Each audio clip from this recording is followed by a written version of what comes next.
Marcus Paus, welcome to Thought Improvisation. Pleasure being here. It's good to see you. Thank you so much, likewise.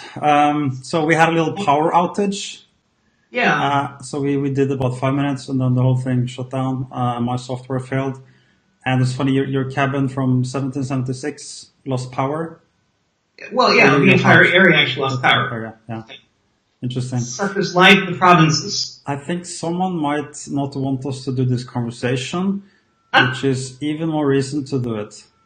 So, so let's recap a bit. So, let's see where we land. Let's see where we land. See how far we get this time.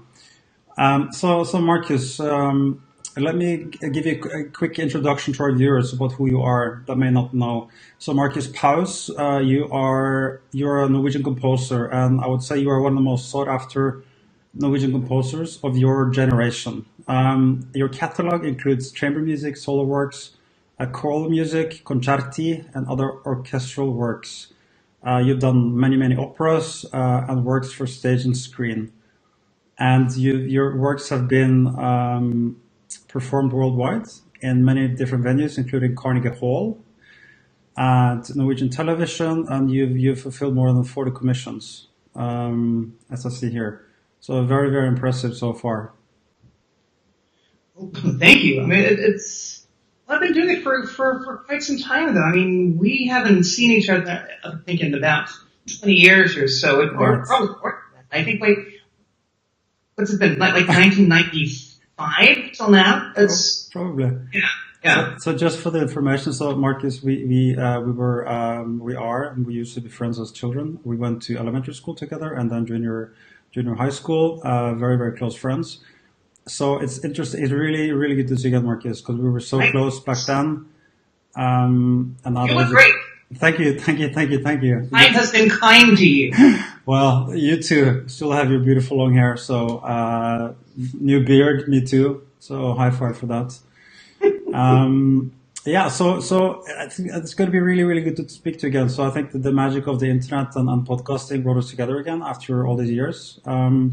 So I want to sort of ask you a lot of questions because I even remember as children we had so many interesting conversations even back then, and you were sort of destined to be a composer, I think. So let me go back even further. How would you define yourself? Is it? Well, I mean, I think you already sort of did it. I mean, I think I am defined by what I do, and I think that what I do and who I am are so interwoven and so intertwined. It's very hard for me to separate. I don't really know where one ends and the other begins. I think that might be my detriment. I really, for better or worse, I am what I do, or at least I think I am what I do. And I think that it seeps to every other area of living. There's really a thing about me that isn't a composer, I don't think. So that's, I don't know if that's it sounds almost like a pathetic answer. I mean, I don't want to say, without giving it proper thought. But I do think that's true. I think they are one and the same, at least for me, at least for all the practical purposes of being. There's very little in my life that I do that doesn't involve awareness of that. Right. Okay. Actually, let me just put in these ones. There will be better audio from my side. So let me switch to AirPods there. So sorry about that, Marcus. No. Forgot to put it on. We had. Now just go to Skype, and then we go to settings. I guess it would be audio video settings. Microphone, speaker. Okay, can you hear me now? Yeah, absolutely. Okay, excellent. I can also hear you very well. So it's yeah, that's good because the video will be better with this. So testing there. Okay, everything looks good. I'm sorry. So right. So you said you define yourself more or less as a composer. Your music is all consuming, and sort of it's impossible to separate the man from his music. Well, for me it is. I mean, I think those closest to me might have another opinion, but it's very hard for me to sort of conceive of being who I am without having the doing as part of it. Right. Right. So do you think, because many people struggle to sort of, they go through their lives and they want to obviously do things that are meaningful to them. I think that's closely combined with things that give them joy, pleasure, happiness, and, doing an activity out of the activity itself. Sort of, you have intrinsic reasons for doing it. And I think most people probably, they don't never find this passion that they have. But I think for you, it was, at least from my perspective, it's pretty clear that music would be something that you would do. And I think composing is, how do you look at that? Were you a born composer? Well, that's a great question. I'm not sure I'm equipped to really answer that, but I think that, you were pretty much present when music came to me. Obviously I grew up in a musical household. There were instruments around and I had parents who were musicians, but I didn't really, my interest in it wasn't really kindled before I was old enough to pick up a guitar and have a physical experience of it. I remember, earlier than that, music, for instance, music in film was always something that stuck out to me. It was something that it inspired me and triggered me, and it was something that I sort of latched onto. That was a very big part of the film experience. And so I remember, I think as far back as I can remember, playing with my toys and whatnot. I would always accompany that playing with music. Music was just sort of present, there was a space for it. And I think I then probably went through some years where I had a very sort of physical relationship with music. It was something that I did very practically on an instrument. But I think that was kind of an intermediary phase, and then once that faded, it became clear to me that was really just part of a process of discovering what music really is. And I think, I started writing music seriously. I don't know, well, at least from a notational perspective, I think in my late teens or mid to late teens. And I remember very vividly the first time I had one of my own pieces played back to me, by musicians, out of my hands. And it was probably one of the most defining moments for me. And it was also kind of a moment of rediscovery, because I realized then that, my musicality is such that it's I'm more of a writer than a performer. Even though I have been a performer, I have done that a little bit. I think that the way my mind works, it's probably better for me to have the sort of a bird's eye perspective. It's better for me to take a sort of a back seat and oversee things and think out things. I'm more of an architect than a performer in that sense. Okay. Yeah. So that's probably that was. It doesn't really answer your question if I'm a born composer. I think everyone is, in a sense. It's everything we do. Composing is just giving shape to things. Every conversation. What we're doing right now is composing something. We're giving shape to something in real time. Right. But I think it's an attitude towards what you do. It's taking a step back and looking at a larger perspective and seeing the shape of it and designing the shape of it, designing the experience of it. I hope I hope I'm on the right path. I've been doing this for so long that it would be sort of devastating to me to find out, suddenly that there was something else I really was supposed to do. But right. So for better or worse, at least right now, I feel like I'm I don't want to say I'm stuck with it, but it's it's also something that it's more than a profession. It's kind of it's a vocation. It's something that calls to you. It's a calling in a sense. It's something that you feel compelled to do it. Mm-hmm. It's hard for me to conceive of a life where I wouldn't compose. I don't really know how to do that. I think. And it's not that it's such a joyous occupation. If most of my life is really just hard work, and it's not really, very little of my time has to do with the results. It's not about the achievements. It's about, everyday life is really just about the toil of it. So it's That's yeah. interesting. So So, there's so many questions coming to me right now. It's really interesting things you're saying. So you're saying it's a toil. So is it 90% hard work then? Or, because you kind of, as a reference, I don't know much about music, things like this, but, seeing the movies like, Amadeus about Mozart, like this rabbit, sort of maniac, just receiving inspiration, just writing down as fast as he can.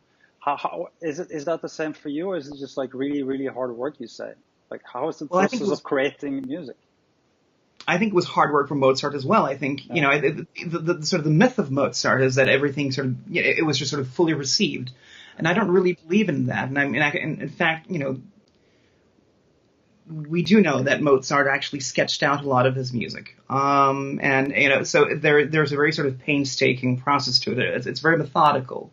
And but I mean, and inspiration is just kind of, I think human minds are sort of built to be inspired. It's what we do. I mean, inspiration is just sort of what drives us. And I think we're everything sort of takes inspiration. It's a matter of choice. It's a matter of, deciding to do something, and finding the joy or the curiosity to actually pursue it. But I think, yes, it is probably 90% hard work, or maybe even more than that. It's about craft. There's a sense of craftsmanship to what you do. There's a technical aspect to it, and I'd say more than anything else, there is a focus to it. It's a very, it's a mental process. It's something that takes a lot of mind power to do. It is a lot of, it's a lot of hard work. It's a burden most days. But I think the joy of it is really one of feeling, at least for me, that I can contribute something. In my life, what happens is I write music, and then musicians or singers will perform that, and they will play it or sing it better than I could ever possibly hope to, and they will add new layers to it in terms of their own musicalities and their own craft, and of course they're part of a tremendous tradition, and I think everyone who writes music, every time you write music, you become part of that tradition. You add to that tradition. It's another sort of pebble to the tower, or to the mountain. And to me, that feeling of contribution, or of giving something, is perhaps the greatest reward, and also perhaps the biggest motivation to keep on writing. And I mean, you mentioned Mozart. I mean, certainly Mozart is a great motivation to all composers, I think. I mean, there are so many great forebears in this field that, that in of itself is kind of a drive to keep, pushing forward. And do you feel then, because now you're an established composer, so I would imagine that there's a lot of pressure as well. I mean, do you feel like you have, you mentioned it as a sort of a burden, you described it. Do you feel a lot of pressure to sort of, continue the work that you do at the level of quality that you do? Are you constantly trying to improve? I mean, is it stressful? Is it? Well, yes, it is stressful, and yes, I'm hoping to improve all the time. I mean, I think I write every new piece, hoping to correct the mistakes of the last one,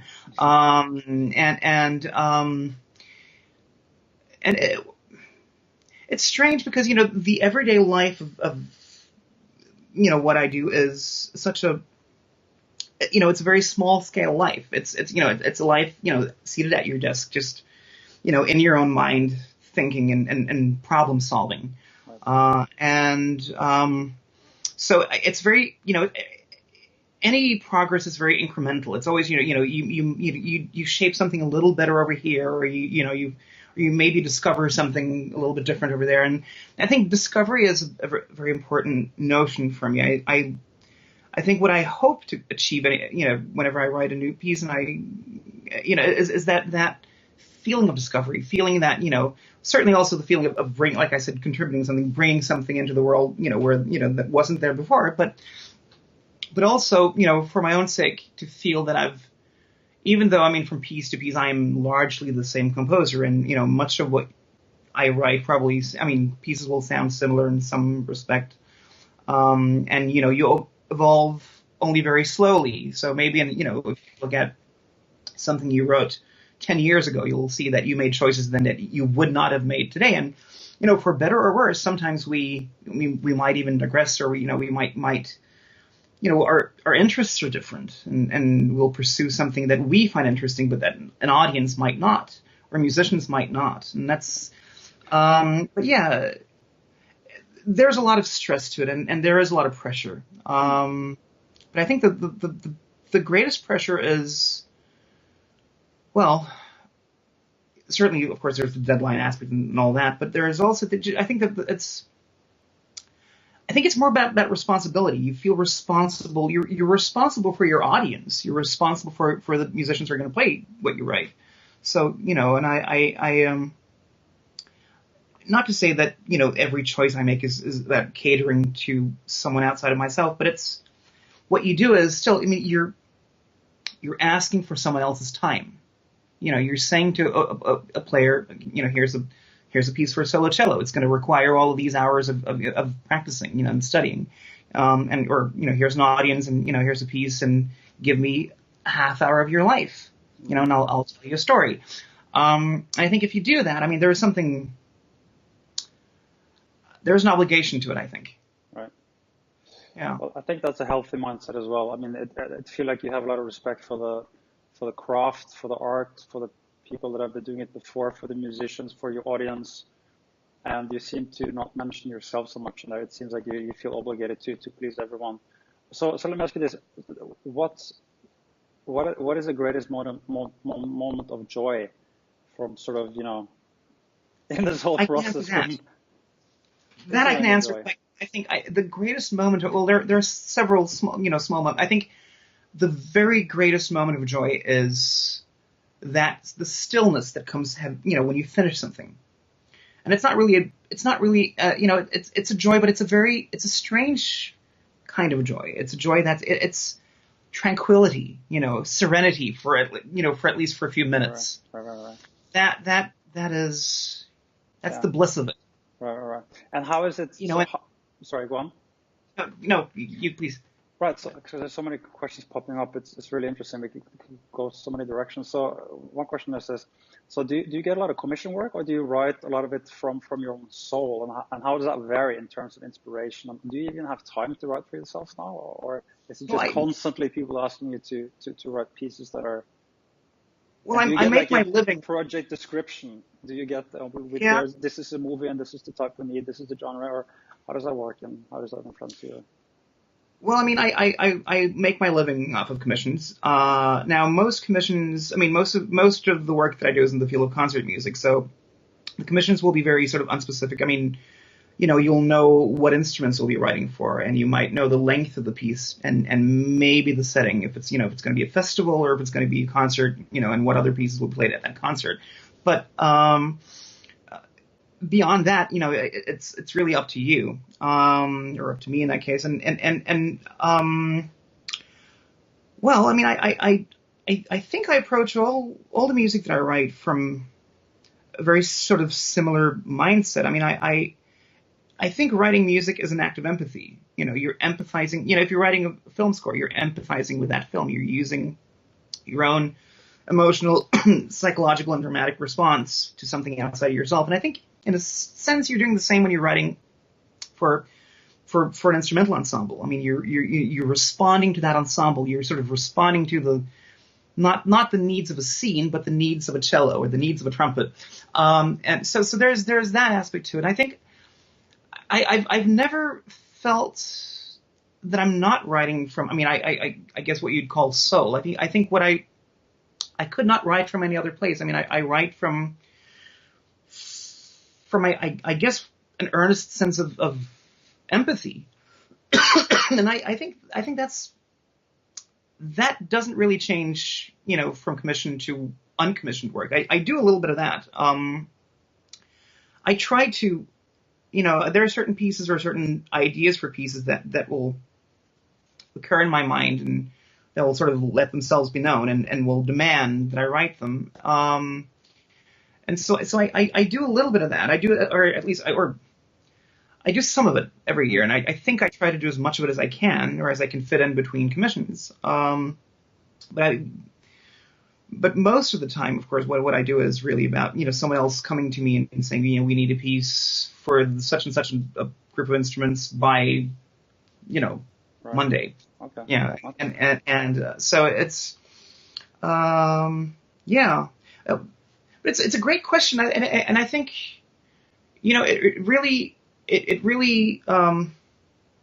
gets to the heart of what a composer's life really is, what it looks like. Because it's, you're part of a whole community. I mean, you're part of a whole musical world. In my case, it's mostly, the classical community, mostly classical musicians and classical ensembles and so on. And so,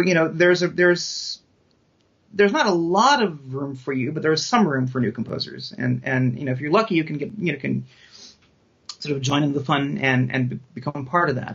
But it's, I think you realize pretty quickly that it's not really about you. You're only a small part of that universe. You do your job as best you can, and you contribute as sincerely and as beautifully as you want to. But I think it's important to realize that you're part of a bigger scheme, in a sense. Right. Okay, so inspiration and creativity, where does this come from? Do you know that? Have you managed to find the source and milk it more? Like, how do you get into a state of creativity? And like, what do you think about those things? Well, I think work itself is an inspiration to me. I think just getting up every morning or going, to my desk every night, depending on when I work, that in of itself is I don't want to say inspiring, but it kind of triggers more work, and it's a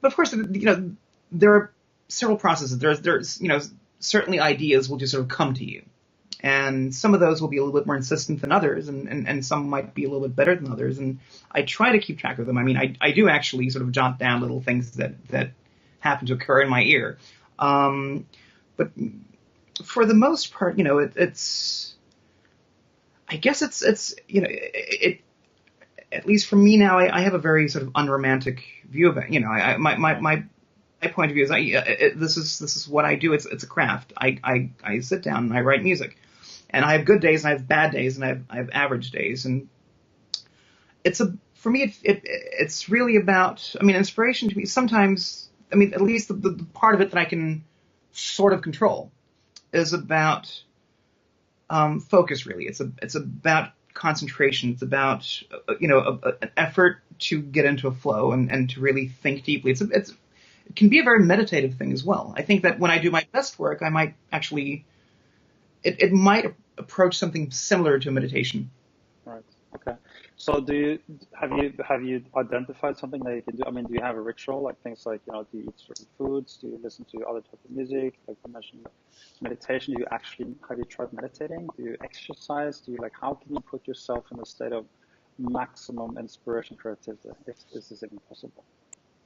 Or are you sort of at the hands of the gods?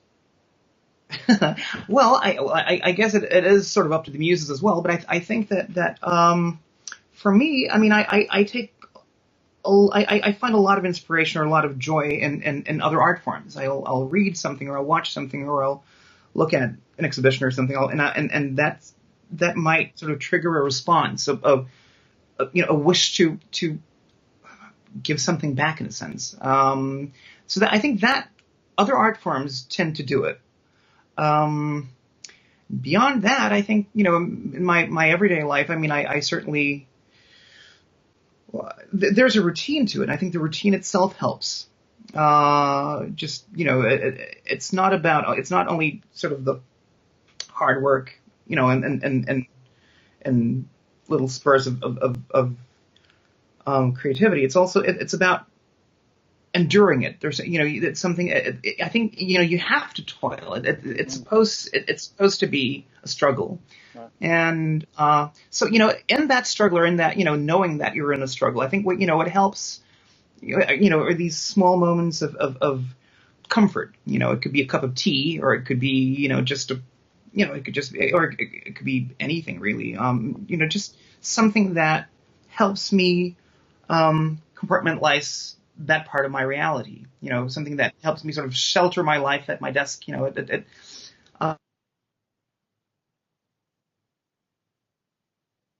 Um, sort of nestled and secure and comforted here. That gives me, well, not inspiration, but it gives me the courage to keep on doing it.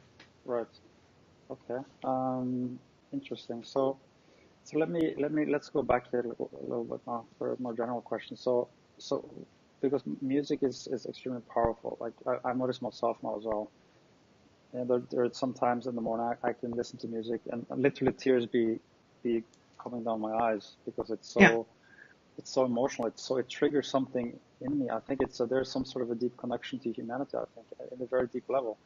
So it's like you can move you to tears. You can put you in a very powerful state. It can motivate you. Imagine love songs. Dancing. You can be on the dance floor for hours and hours because of the music, or going into battle. Like battle drums.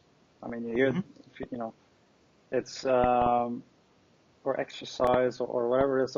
So what do you think? What is it about music that has this property ability to move people in so many different ways? I don't think anyone's ever been able to answer that question, but I think music is an emotional language. It's a language of emotions. It doesn't really have. You can analyze it, and there's a lot of technical stuff you can say about music, but Mm, at the end of the day, it's an emotional language. It has this magical ability to be meaningful without really having semantics of its own. You can hear music and you can feel that it's sad music, or you can hear it and you can feel that it's rousing music or whatever. But it's very hard to. You can address the little gestures and the components that make you feel that way, but you can't really address why it makes mm, you feel that way. There's something almost pre-lingual about music, I right. think. So do you think so? So let's say like you said, in a horror movie, there's a certain type of music when the bad guy is coming, and then in the love scene, there's a different type of music and positive. Is this conditioned, or do you think an infant, would pick up on the same thing? Would an infant be scared of? What do you think? Is there Well, something? it's probably a little bit of both, but if I had to, if I had to choose between conditioned or sort of predestined, I think at its core, I think there's something predestined about it. I think that we would not have been successfully conditioned if there wasn't something innate about it. Right. Something innate about shrieking dissonance that Mm, sort of works well with horror. I think you can look to nature and you can look at the sounds that animals will try to make when they want to scare off other animals, mm, or the nurturing sounds that mothers will make to their babies. And I think you'll get to some sort of core of it. And I think it's you can have the same thing in terms of musical gestures. There are certain gestures that feel very outward and might feel very rousing and triumphant and heroic or something, or heraldic, and then there are other gestures that feel intimate. So I think there's a physicality to music and to sound that connects with a very sort of basic human or basic um, mammalian or animalistic mm, aspect of what we are. right. But of course, there is cultural conditioning as well. If you listen to the operas of Mozart, his idea of what a horrible moment sounded like, and ours are two very different versions of. But then again, if you look at it more closely, you'll see that they really they're attempting to do the same thing with different means. Hmm. All right. So do you think the fact that music is in its essence, it's vibrations? Yeah. Do you think that has anything to do with it? Because I mean, it's energy, vibration, energy. So, you look at a wave, you look at light or sound. Like everything is, even the atoms and the molecules, they're vibrating at the smallest or as small as we can get down level. And so it seems that maybe I don't know. Is there something there? Does the I think vibration sort of move us? Is that adding to something? No. I probably. I mean, I would imagine it. Surely there must. I mean, it must be something along those lines. I can't imagine it wouldn't be. Right. Yeah. But I think that, you know, there are the acoustic properties, and then there are the emotional properties, I guess, or psychological properties. And I think that the acoustic properties are, you know, they can be analyzed, and we can sort of catalog them and discuss them. But I think that so we can discuss the what of it, but not the whys necessarily. I mean, it's difficult to really address why music should affect us so deeply. Right. But it's probably always been there. I mean, I think probably as far back as our history as a species goes, there's probably been music all along. I mean, it's something. It seems to just go really well with being human. Yeah. Yeah. Interesting. So let me ask you this: lyrics. How does that? Because you mostly write for orchestras. You don't have any lyrics there. It's just instrumental. How do you think lyrics adds to and takes away, and what is your opinion on? I'm a very big fan of text. I actually work quite a lot with it in terms of setting texts of others and the poetry of others.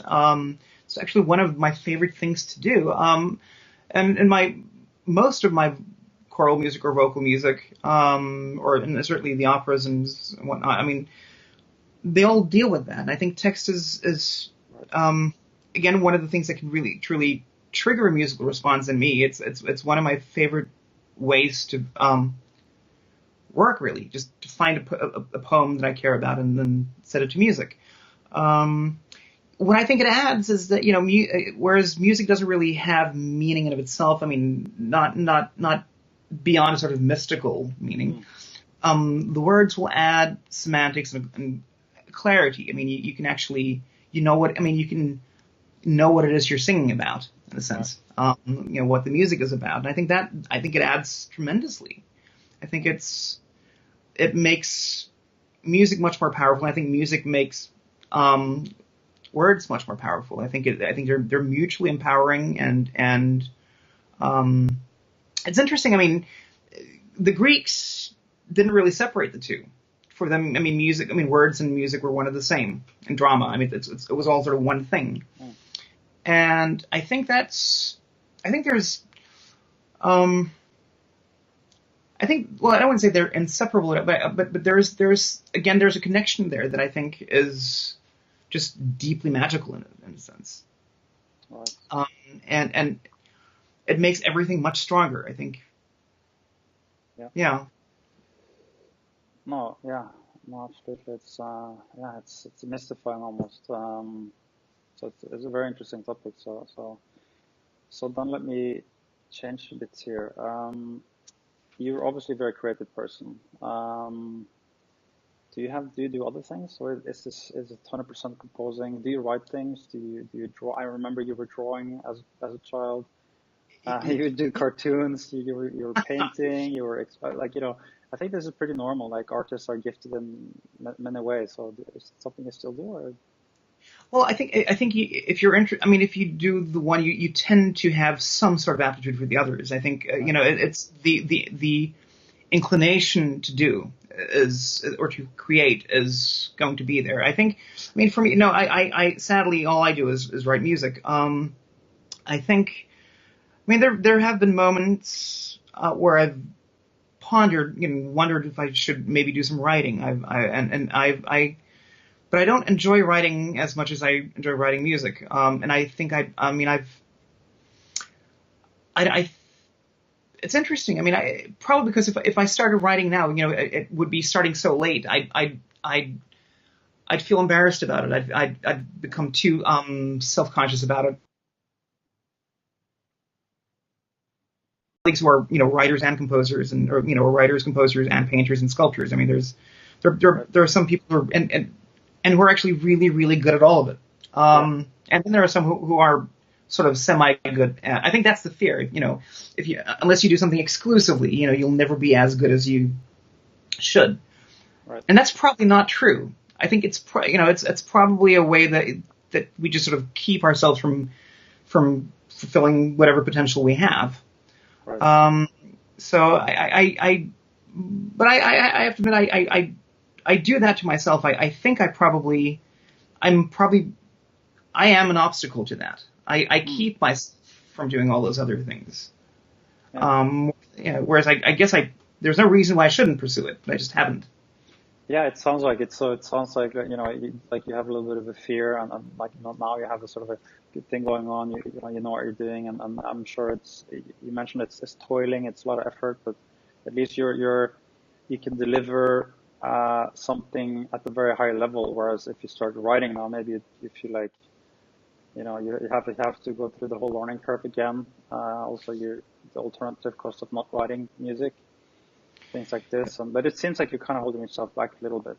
I have the feeling that you have a higher standard for yourself, or you Well, think maybe.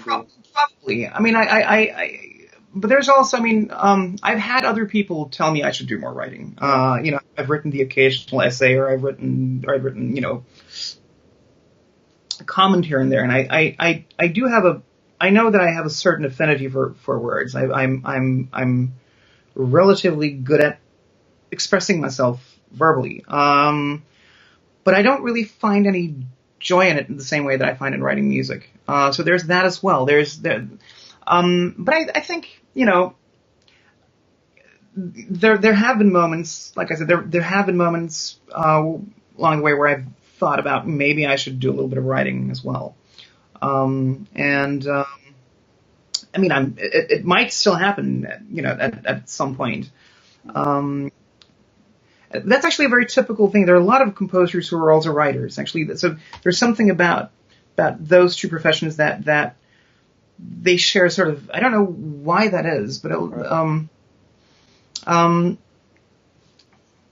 maybe one day. I mean, I'll try not to keep myself from it too much. Yes. Okay. So you mentioned the toil, the work. Do you have writer's block sometimes? Like creative blocks, and if so, like how to get over it? Do you have any methods?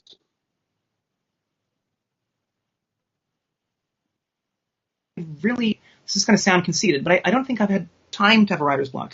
I think, yeah, but I maybe one day it'll happen. I think maybe one of the reasons why I work so much is actually kind of the fear that what if the music doesn't come if I.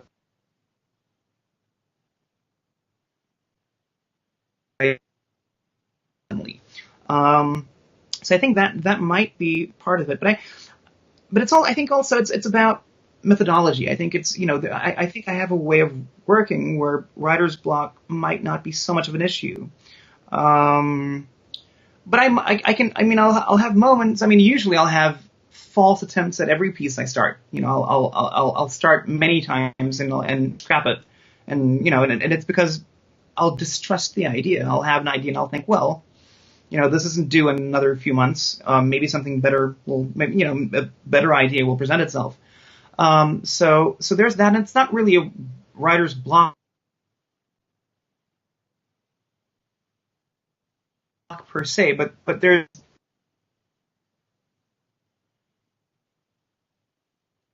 fear of commitment. Because committing to a piece, committing to when you finally start that piece, and you realize, okay, you're going to have, so many weeks or even months or sometimes even a year or more, of toiling ahead of you. Right. That first page or that first bar of something you write where you realize that this is for real, this is for keeps.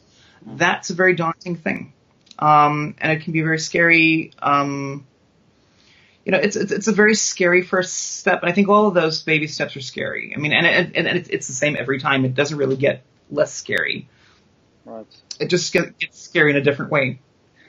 All right. And let me ask you about the process of writing then, because let's say you're writing for a classical piece, and how many instruments are you writing for them typically? Well, it depends. I mean, sometimes you're just writing for a solo instrument, but let's say if you're writing for the most advanced, how many instruments have you had? Well, at most, let's say if you're writing for orchestra and choir and soloists, you're looking at say 8 to 12 woodwinds and maybe 7 brass, 5 percussionists, timpani, piano, harp, 16 first violins, 14 second violins, 10 violas, 10 celli, 6 double basses. And then you might have a 30-piece choir and 5 soloists or something like that.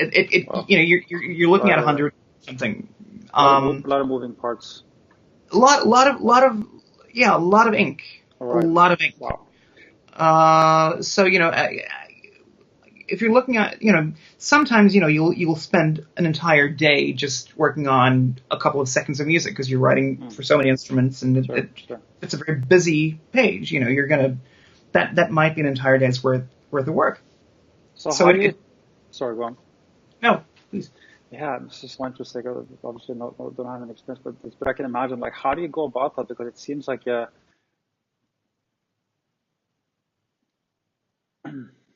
Marcus, hello. Did we lose? Let's go for it. And we're live, third or fourth time. Excellent. So you were describing the process of sort of creating a musical piece with all the instruments and everything. How is that process? And it seems so complicated. How do you even start? How do you, because I'm ranting now, but I'm just thinking, because you have all these different pieces that needs to get their part, and you have to write for them. It has to be, you somehow have to get the creativity, the inspiration, and then it all has to fit together. And do you hear music? Do you feel it? Like how is this whole thing? How does it come together into something so beautiful that can move a person from nothing when it's so complicated, seemingly? It's a great question. I let me think. Well, I think what it's I mean it's something that you hear it. But what you hear is also sort of conditioned by what you've heard. So I think whenever we create something, it's not out of thin air. I mean, we're building on something. It's a language that I think it's even though we all sort of speak it differently in a sense, there's enough of a commonality there to say that it's a shared language. So first of all, there's that. And I think, the more secure you are in your craft, the more risks you can take and the better you can take them. So, I think that probably my favorite thing to do is whenever I write something where I don't know exactly what the end result will be. I have an idea. I know what I'm after. But I'm not entirely sure if the way I've written it is the way, to get it. And I think, a very big part of my craft is to make educated choices in that respect. But it's a little bit like any written language. I mean, what I do is, music with a written language. And it's a little bit like, when you're looking at a page of a book, you can hear those sentences. You can hear those words. You don't have to utter them aloud yourself. You can hear it in your mind. So there's sort of your mind's ear that plays a very big part. I mean, it's the ability to imagine something and to trust that imagination. And that's what I do. I mean, I work only. I mean, my method is very antiquated. I use very antediluvial tools. I work with pen and paper. So it's a very old fashioned approach. That's interesting. Yeah. Why did you do that? Sorry to interrupt you, but that's very interesting. So most people don't do that, but you choose to do that? Yeah. Well, I think it's really just I never learned to retool. I started. See, I started early enough, where pen and paper was still sort of in fashion, and then it became unfashionable as I was learning that and developing that, and I just decided to stick with it. Wow. And now it's becoming a very exotic thing. That's great. So is that the advantage of this? Sorry for interrupting you. This is so interesting. So that seems like it must put you at a disadvantage versus others somehow. And I don't know, like, does it probably adds to it as well? I don't know if I can answer. I mean, there are some cumbersome aspects to it. But on the other hand, I don't have to worry about, a whole computer crashing. I mean, it's still just pen and paper. I mean, it's a method that's been around for, half a millennium, and there's a lot of precedence for it. It works really well. It's a very good method. It's a proven method. I think at the level I'm at now, I think I can probably, I write with at least as much fluency using pen and paper as others would using a computer.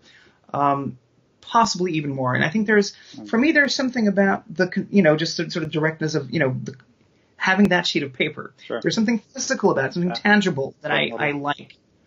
And it allows me to, just a format. Like, let's say if I write a piece, not for a very big orchestra, but just, a chamber group or something, and work in landscape. I'm being very, very technical now. This is very sort of the mundane description of it. If I'm working in a landscape format, that means I can see a lot of music per page. So I get more time per page than I would on a screen. And that helps me, I think. I like the visual aspect of it. There are certainly many drawbacks to it. And first of all, if I have a change of heart, I can't just, cut a bar. I'll have to rewrite a page or something. And so but on the other hand, that knowing that, if you have a change of heart, knowing that that's going to be a very boring process to correct, I think it makes you a bit more mindful in every choice that you make. I mean, every single thing you commit to paper, you're a little bit more committed, I think. And I don't know. I like that method. But on the other hand, it's what I know. I mean, I'm sure I'd feel differently if I retooled, but I just haven't. And at this point, I'm rather enjoying being, the odd bird, not complying. In a sense, I like the exoticism of it. I like being exotic. I think that's yeah. Interesting. So when people ask you for the commissioner to do something, and then you hand in a stack of papers, do they send you away, or do they say, "Well, send it per email"? And then you say, "Well." No, I scan and email each page, so there's that. Wow. I also have a publisher, so usually for the bigger commissions, I'll have an engraver that'll do a digital engraving and extract parts from that and so on. So, but yeah, it can be a disadvantage. I think at this point, I mean, the people commission a piece from me, they want it specifically from me. So I think it's just something they'll have to accept. And I think they mostly do, but I've had, the experience of, let's say you have an orchestra commission, and you might be working with a conductor who doesn't really want to read a handwritten score page, but for a digitally engraved score. And and thankfully, because of my publisher, that can be provided. But on the other hand, I meet musicians and conductors who really enjoy the handwritten aspect of it, and because I do think, I mean, I myself, if I can, I love to look at facsimile scores of from other composers, because handwriting tells you so much more than just the information that's there. There's something, there's a temperament to it that I think is very much lost in a digital age. Right. And so there's that. I mean, sometimes looking at the luxury of looking at sketches, for instance. I think it's one of my favorite things to do, and because it shows you so much more than the music. It sort of shows you the mind frame of how it was written, in a sense. And I like that. Yeah, interesting. Yeah. Yeah, no, it's really interesting. I didn't know about this, but it makes so much sense. I mean, the digitalization of everything has sort of made a lot of things obsolete, and then I think it's very interesting that you're choosing to stick with the pen and paper. And yeah, I can imagine a lot of writers also do this because there's something to the pen and the paper. There's something tangible. There's something there that's it doesn't translate into a screen. It's more immediate. I mean, it's just your hand, and I think your hand is connected to your brain in a way that a pad will never be, and that's So there's that. But again, I could just be making excuses. I mean, at this point, it's really about me not really wanting to retool. Sure. Also. Okay. Well, let's switch it up a little bit. I wanted to ask you about other things too. So moving a little bit away from music. So what is, although this introductory question is probably also linked to music for you, but like, do you have a life purpose? How do you see your life purpose? Well, you've pretty much guessed it. I mean, I do consider what I do a life purpose. At least as far as it gives me purpose to my life. It feels purposeful and it feels meaningful. I think beyond that, it's such a huge question. I'm sure that it not only will it change over time, but I think it should change over time. I mean, you should have your purpose now, and your purpose at 60 shouldn't necessarily be the same thing. No. But I think my purpose now is to use whatever gifts I have as responsibly as I can, as diligently as I can, and just to try to do more good than harm, really. Overall. Because for you, I mean, this is something that artists can sort of revel in, or architects. So I mean, long after you and I are gone, I mean, your music will live on forever. Is that something that you think about? I mean, It sounds conceited, but yes, it is something I actually think about. I do like not to say that I think all of it will live on forever, but I do hope that some of the work that I do will have a life beyond me. And I think that perhaps, or at least I like to think that the best of what I have to give is present in what I write. So there's a moral aspect to it as well. I mean, if what I write can contain the best I have to offer, then that too is a purpose in a sense. That gives it purpose. Not to. It's not about the everlasting life but it's about the contribution. It's about wanting to leave something behind that's worthwhile for other people. Just as most of the great joys in my life have come from the works other people have left behind. Right. And at least most of the musical or artistic joys in my life. And I like to think that if I can give some of that back, in a sense, I think that's meaningful. There's a great poem by Rudyard Kipling about that. I think it's one of his last poems. It's called "The Appeal," and it goes something like, I think I might be paraphrasing, but I think I actually know it by heart. It goes like this: if I have given you delight by aught that I have done, let me lie quiet in that night which shall be yours anon. And for the little span the dead are born in mind, seek not to question other than the books I leave behind. And there's something about that, if I've given you delight by aught that I have done, let me lie quiet in that night which shall be yours anon. Just the sort of the idea that something you give in this life is kind of a lease on the rest that follows, in a sense. It gives meaning to the big sleep on the other side of it. Right, the big sleep on the other side. So that's a nice segue into the next question then. So, in terms of spirituality, religions, philosophy, is this something that you're interested in? This goes into the meaning of, I think everyone sort of is interested to figure out the meaning of life. Do you have a religion, philosophy that you subscribe to? And what do you think this whole thing is about? Meaning, life, death? What do you think is there? Have you formed any opinion on that throughout? Well, I like to think that my opinion is formed every day.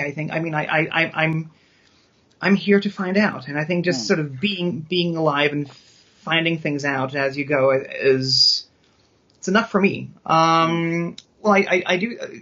The other part of the question, the religious aspect or the spiritual aspect, I think everyone, even those who would claim they're not spiritual, are to some extent. I mean, there are so many aspects of life that go beyond sort of the mere biology of it, the mere biology of living. Any intellectual pursuit, I think, has an element of spirituality to it. And I mean, I'm not a religious person. I don't really consider myself. It's hard for me to subscribe to anything that requires me to be faithful to it. I like to sort of keep my curiosity intact. Did you tell it to your wife, or?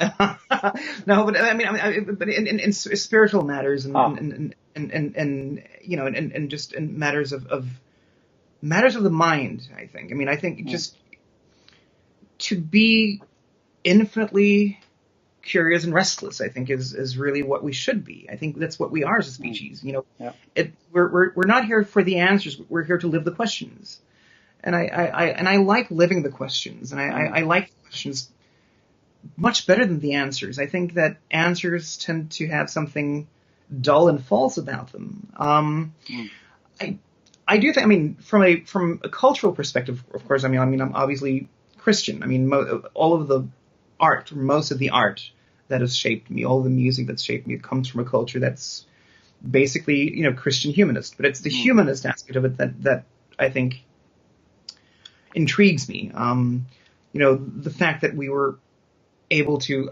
cast off the shackles of religion and embrace, you know, our fellow man, our brothers and sisters, and you know, that we were able to keep on improving, that we are able to keep on improving on society, and you know, and that, well, that, yeah, also that, you know, that our curiosity is really what defines us as a species. I like that. I like the freedom of free thinking.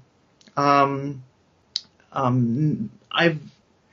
not an atheist, but I do think I am somewhat of an anti-theist. I don't like, for instance, the idea of sort of a super ego, you know, something bigger than you that has a very specific opinion about how you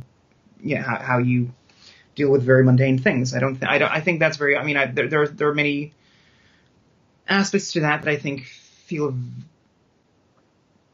that, you know, it feels as if it obviously comes from a different age. I mean, those are Bronze Age ideals, and so that's something I don't subscribe to. Beyond that, I consider myself free spirited, and I think I have an open mind. I hope I do. Right. I'm ranting now, but it's good. I like this. That's great. So, have you had any experiences that makes you question sort of this physical world? Have you had anything sort of religious happenings, or that made you, you know, sort of step back and say, "Wait a minute"? Well, I've had some strange experiences. I don't know how to label them. I don't really feel a need to label them. I've had, I guess, what you'd call a sort of ghost encounter once. Which was interesting, and which was very specific. I mean, it wasn't just a hunch; it was something very clear, and it really wasn't what I would have thought an encounter like that would have felt like. This is in 2007. I was in Chisinau in Moldova for a recording. We were recording a piece with the orchestra there, and I was staying at a hotel in downtown Chisinau, and I woke up and I thought I'd overslept. And I remember what I remember was there was a man in my room.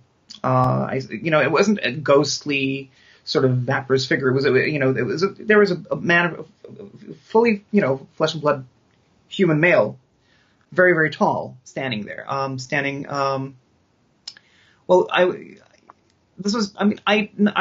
wasn't just waking up. I think I'd woken up, you know, some minutes earlier, but I was still in bed. And from the way the bed was situated, I could see directly into a mirror that also faced the bathroom, and the bathroom door was open. And so he was standing in the door to the bathroom, and I was absolutely positive at first that this was one of the people in our entourage that had come to wake me up, because I got, you know, flustered and said, you know, I'm so sorry, I didn't mean to oversleep, and I'll be right out, you know. And then I looked again, and he was still standing there. He was sort of borderline unnaturally tall, but not, you know, but there are people who are that tall. And And at first I thought I recognized him, sort of, but then I didn't. And I looked at him, and he looked at me. And this went on for at least 20 seconds.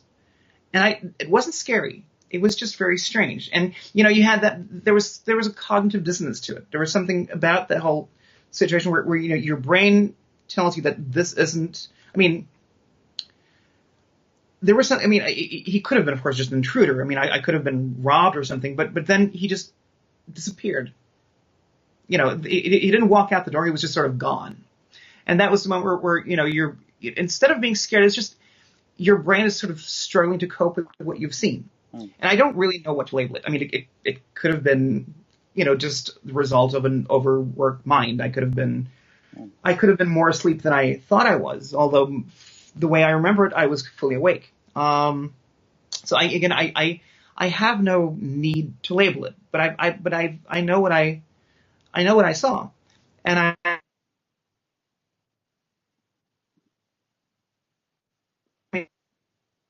say it was a ghost. Open to other people's experiences of that kind. Not that I would say it shapes my philosophy or outlook on life or anything like that. It's just I think Marcus, the video froze a bit right now. Okay, I'm sorry. I'm not sure if I can hear your voice coming through clearly. Can you hear me now? Yeah, I can hear you. The video is just frozen on you. Okay, still? Can you maybe minimize the Skype window and maximize it again? Yeah, I think I just did that. You did. Okay, interesting. Let me try something. 1 second.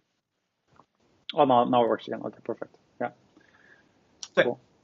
So, yeah, sorry, you were saying that, yeah, you know what it was.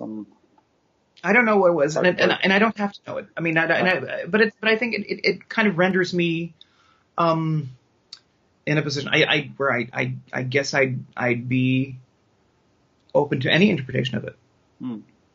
But it's not hugely important to me. No. It's not a crusade of mine. Sure. Okay, interesting. Yeah, okay. What about you? Yeah. Well, this can go deep, but I had an experience, including a psychedelic substance called ayahuasca, which is used. Yep. Have you heard about this? Yeah. So never tried that. No, I also haven't really tried anything other than that. I smoked marijuana twice. And then I went straight to ayahuasca, which is the active ingredient is DMT, dimethyltryptamine. Yeah.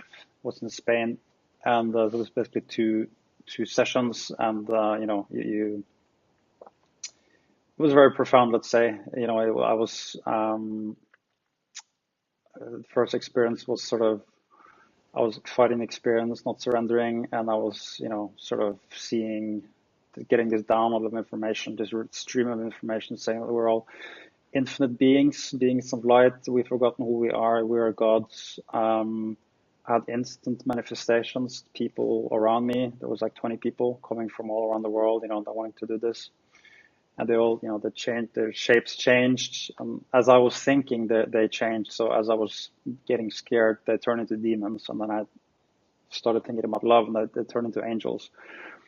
And I was shown very clearly this duality in life, up and down, good and evil.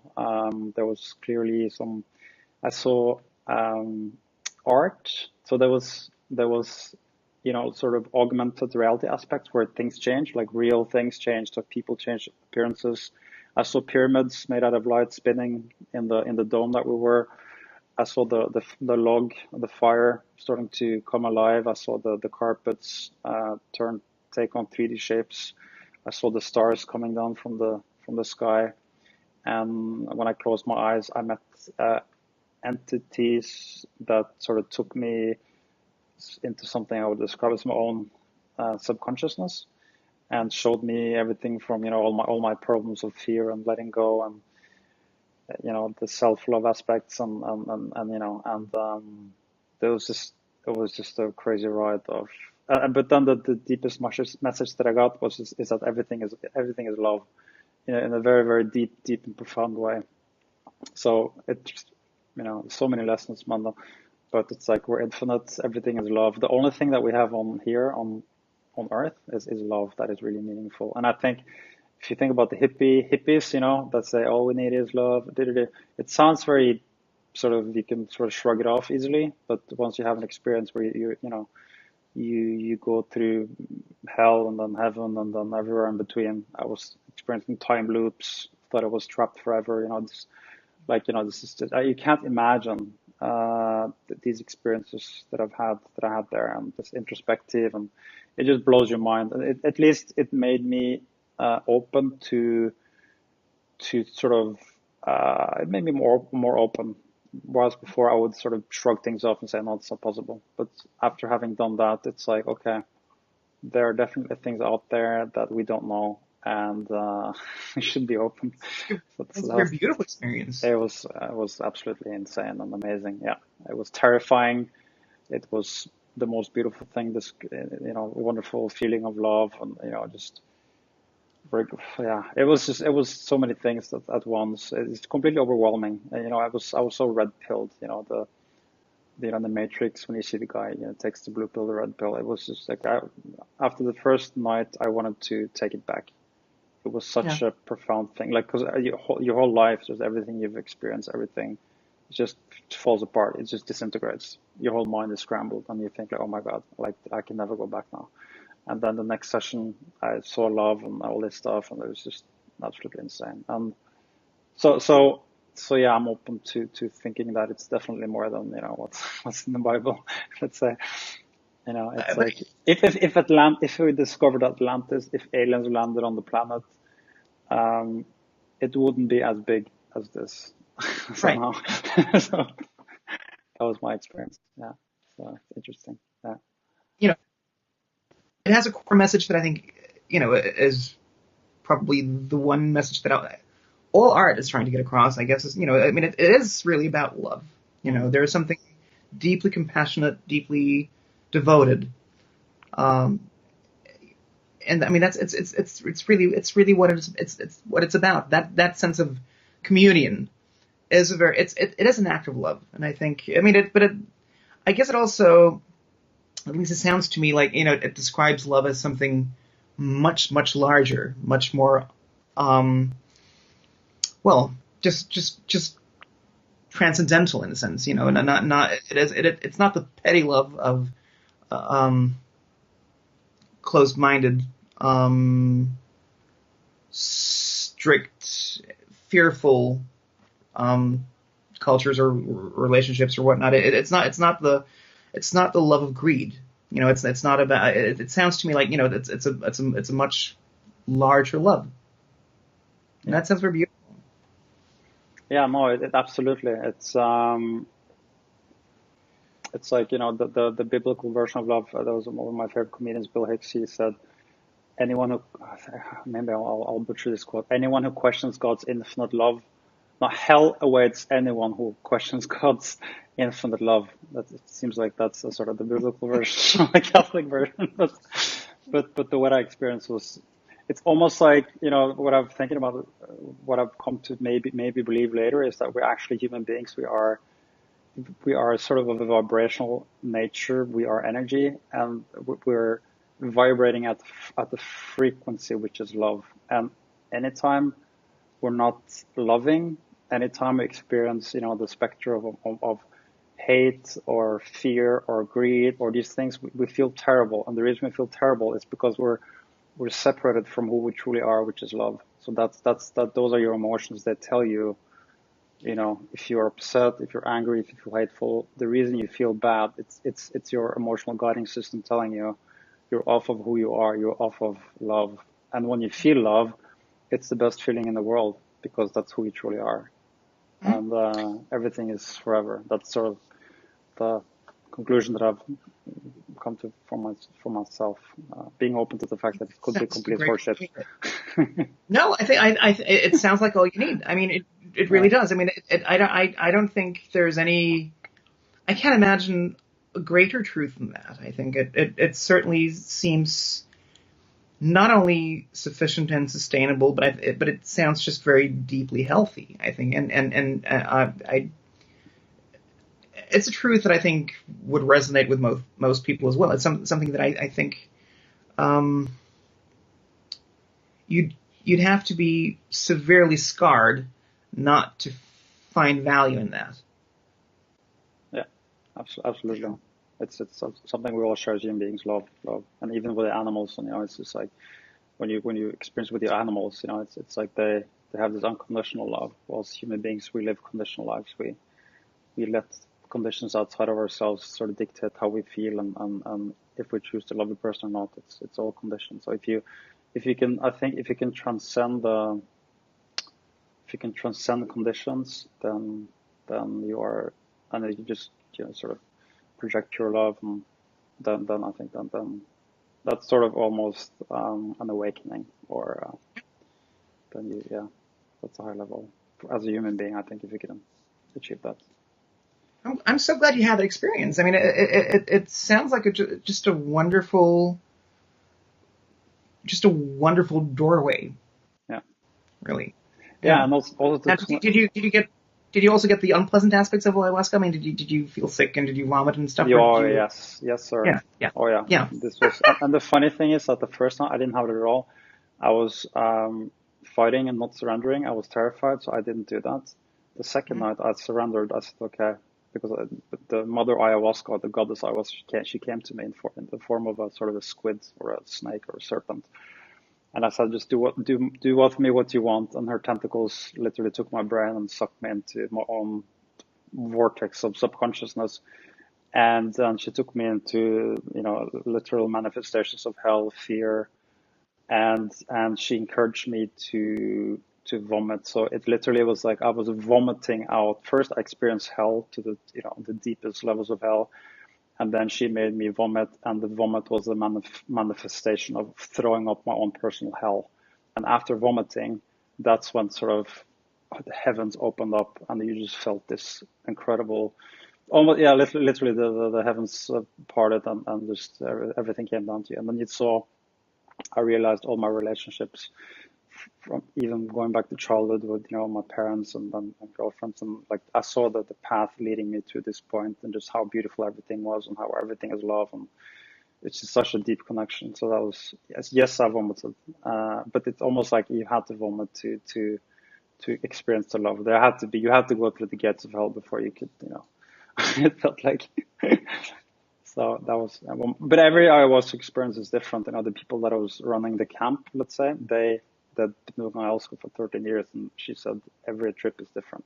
So yeah, I can't even imagine almost, but it's such a, yeah. So I did vomit.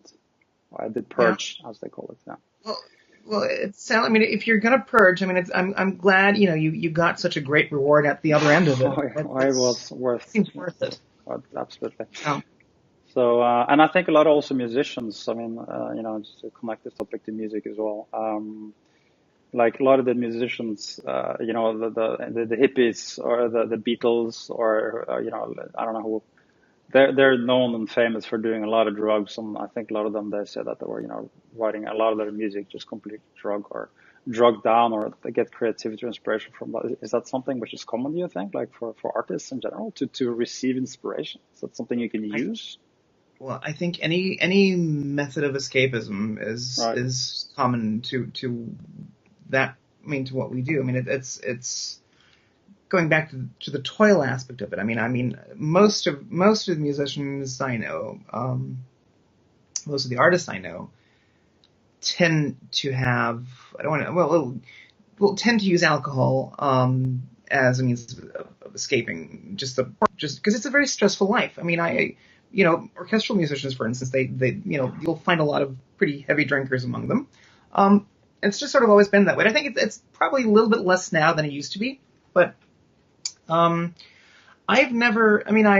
had periods in my life where I would drink quite a bit. And I never really to the point where I would say it became a problem, but I noticed that, I had a period in my life where I was either working too much or drinking too much, and there really wasn't anything between. There was just sort of the drinking was the off button, or the kill switch, and you get into the habit of relying on that, and it feels, when you're young enough and strong enough to take it, in a sense, it can feel almost blissful, because sometimes doing bad to yourself actually feels good. There's this sort of death-defying aspect that can feel empowering, and I certainly did that, and I've never had neither the urge nor the inclination to try anything else, but I certainly have many friends who do, and some people deal with it fairly well. I mean, although I'd say most people at a certain point will, the whole master-servant balance gets thrown at some point, and I think it's important to get out in time. When it comes to sort of the eye-opening or mind-opening aspects, I think that I don't know. I like to think that we can still, if we delve deep enough into our own psyches, I think we should have all we need.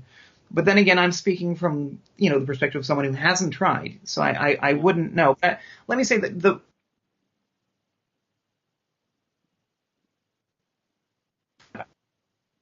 of it has really impressed me to the point where I think, well, I have to do that. It's because I mean, I think it's mostly a cultural thing too. I mean, there was a vibe in the 60s and 70s where psychotropic drugs were something that were seen as a gateway, and perhaps they were. And I mean, there are other scenes now that do other drugs, and I'm just not particularly knowledgeable about it. And I think that my curiosity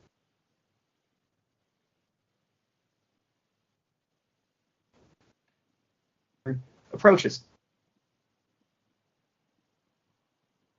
in the capabilities of the soul mind than the drug mind, in a sense. I mean, I think that most of the art that I admire, regardless of medium, it's usually the fruit of a very clear and deeply penetrative mind, and I think that speaks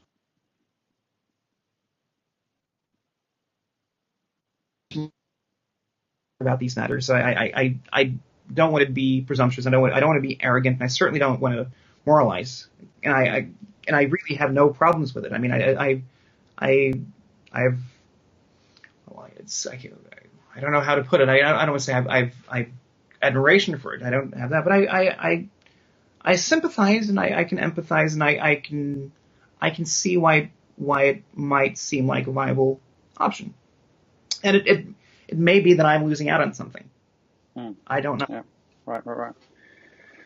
Okay, yeah, it's interesting. I agree that the master servant thing. It's like something you have to keep in check, which often I think people are creatures of habit, and if you find a tool, it works for you, then you tend to start to abuse it a little bit. As a disclaimer, ayahuasca is not something. It's not recreational. It's not something. It's something I don't want to. I don't feel any need to do this again. This is not such a. For me, it was a tool to go deeper, but it's not addictive in any way. So. It sounds like a very, very intense. It seems to me that that ayahuasca can achieve for you in one sitting what maybe 10 years of psychotherapy can hope to. Sort of unlocking all the doors and looking at turning every pebble. It's it seems like a psychologist or therapist's dream. It should be. I imagine it must be. I mean, it's like it's instant clarity. It's instant psychotherapy. Yeah, no, it's funny you should say that, because actually it's been called, I think, 50 years or 60 or whatever years of therapy in one session, in one night. Yeah. So you accurately referred to it as that. And also, there's other drugs. You have the war on drugs, but drugs are different things. You have bad drugs, you have good drugs, or drugs you can use for these type of things. And it's been research in America it's been banned to do research on these types of drugs for, I think, the last 50, 60 years, but now it's open again. So they're doing a lot of organizations that are doing work on a lot of, veterans that are committing suicides, people that have like, fifth stage cancer, they're terminally ill, people that have disabilities or problems where psychologists cannot help them in any way. And they start to see a lot of benefit in these drugs. Like it's almost to the point that they're performing miracles. And it's so cheap and so easy, So I think we'll find that these medicinal or our plant allies, as some people call them, have benefits, because ayahuasca is just actually it is a plant. It's the ingredient DMT is actually something humans have in our bodies too. It's just not actively available to us because our body is blocking the response. So I think we'll see over the next, maybe in 50 years, we'll just shake our heads and look on, banning these substances was a huge mistake, just like a lot of other mistakes have been made throughout history, banning. But yeah, so I think it has potential, like you say. Well, it certainly sounds like a very potent field, and again, it's been in medicinal use for much longer than it's been prohibited. So.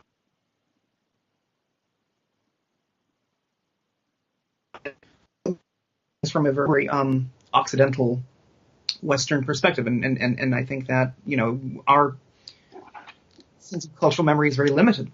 Yeah, it was a streaming error. Now it's live again. Everything's fine. It is nothing short of let's call it a miracle or magic. And I think also because a lot of ancient cultures in Egypt. In South America, tribes have used these plants, and I think a lot of this could actually be at the basis of a lot of our religion. Because even if you read the Bible, I mean, there's not that many crazy stories. You have the burning bush, which is sort of interesting, but what I experience goes much beyond any Bible story that I've ever read. So I think it's very deep and profound, and I think it is at the base of a lot of the mystical experiences, because I think older generations have understood that these things it's not something to be scared of, but it's something you could actually use as a benefit, or you can also probably also use it for bad things. Like I think the Aztecs that did a lot of human sacrifices, they were also under the influence of these things. This is what I've sort of read. I'm not sure this is 100% true, but yeah. So, but it is powerful stuff, and I think used correctly, it could sort of help humanity to be elevated to a deeper understanding, perhaps, of who we are and things like this. Any tool that will help us love each other is a good tool, I think. Yeah. Oh yeah, definitely. So, I want to be mindful, Marcus, of your time, because we've been talking / ranting now for about an hour and 20 minutes, maybe. So if you have other, you okay? If you want to keep going, I can keep going for a bit. Let's do it. Just let me know if you need to go somewhere. So yeah, let's go back a little bit into music. I'm interested in, because you have things like beauty. Beauty is often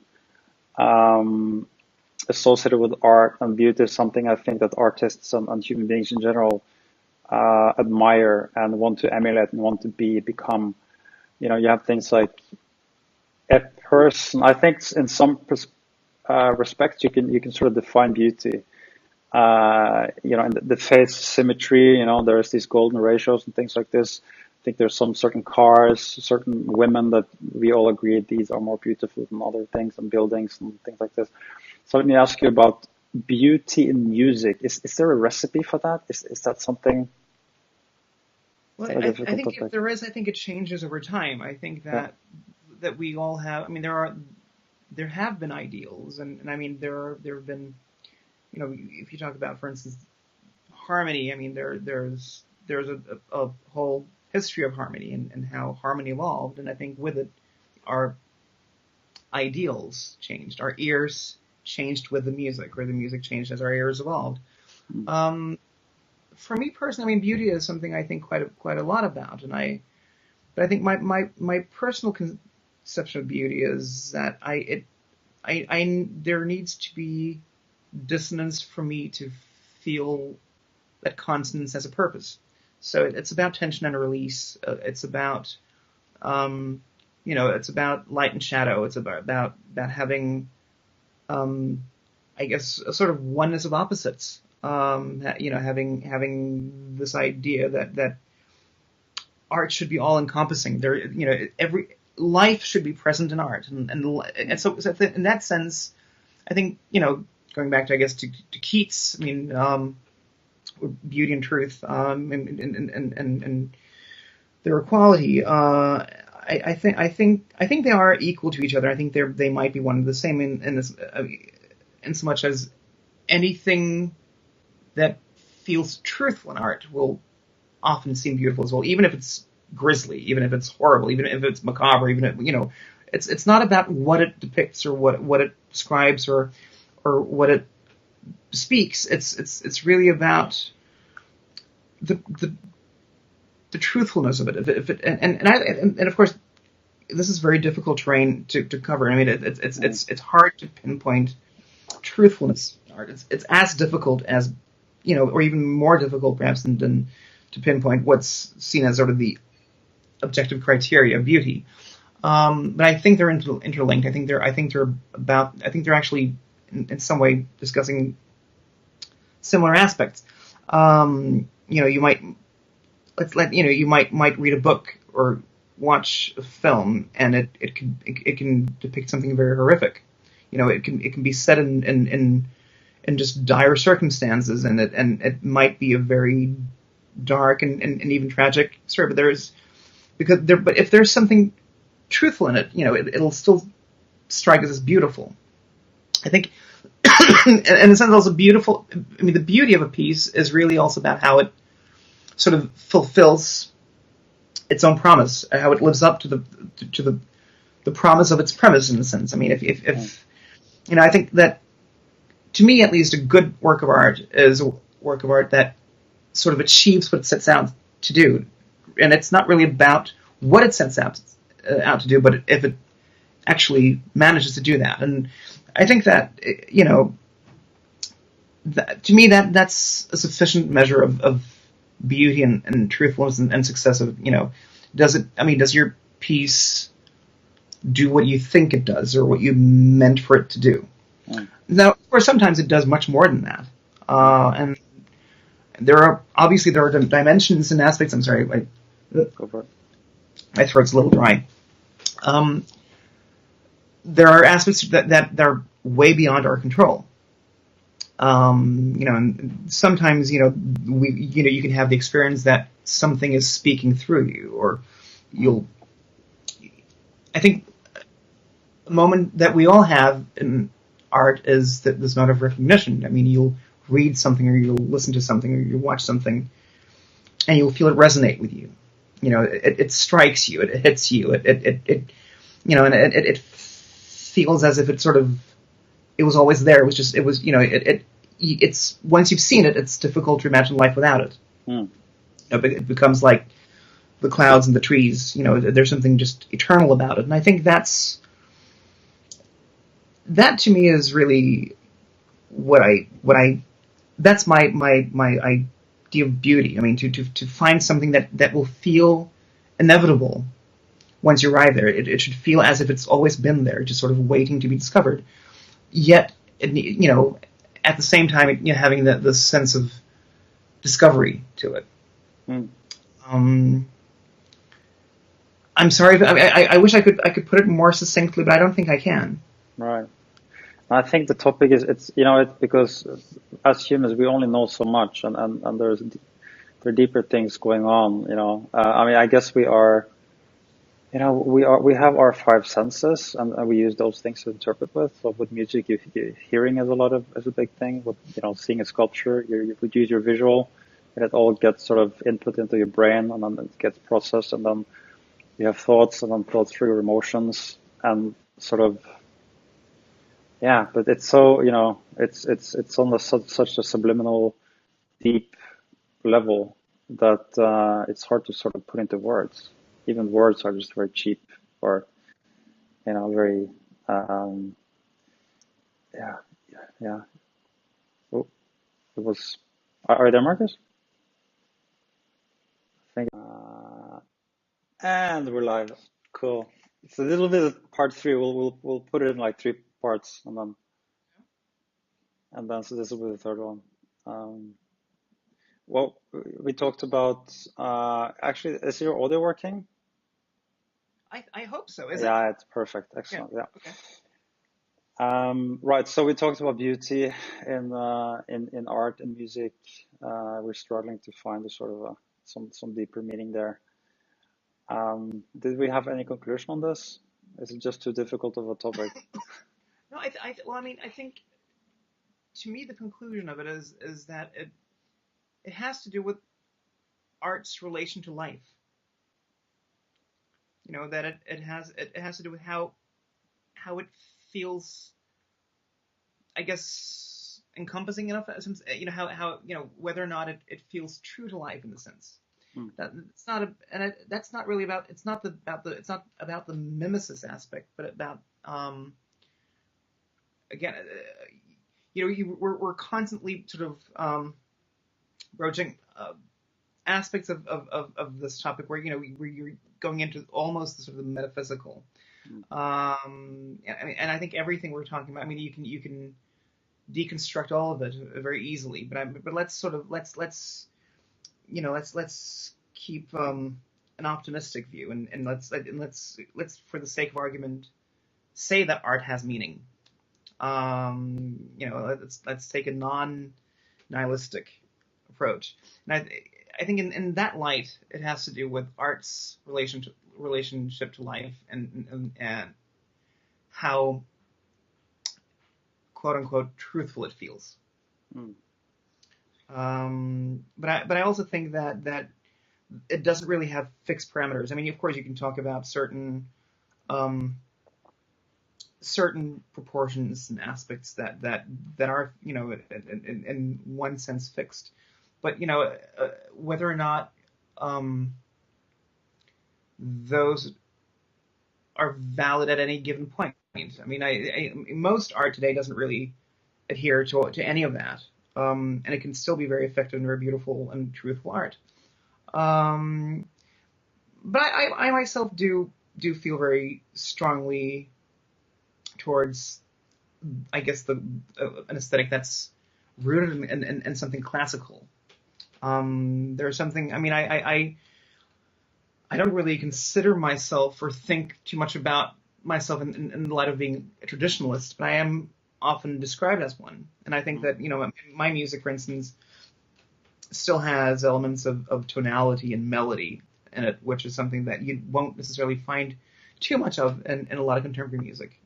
It was sort of borderline banned for a couple of generations. But I think it's also about, like any craft, is the sum of your experience in a sense. It's about everything you know about, and everything you've learned to do, and everything you know, and everything you've experienced, and whatever you've seen, read, listened to.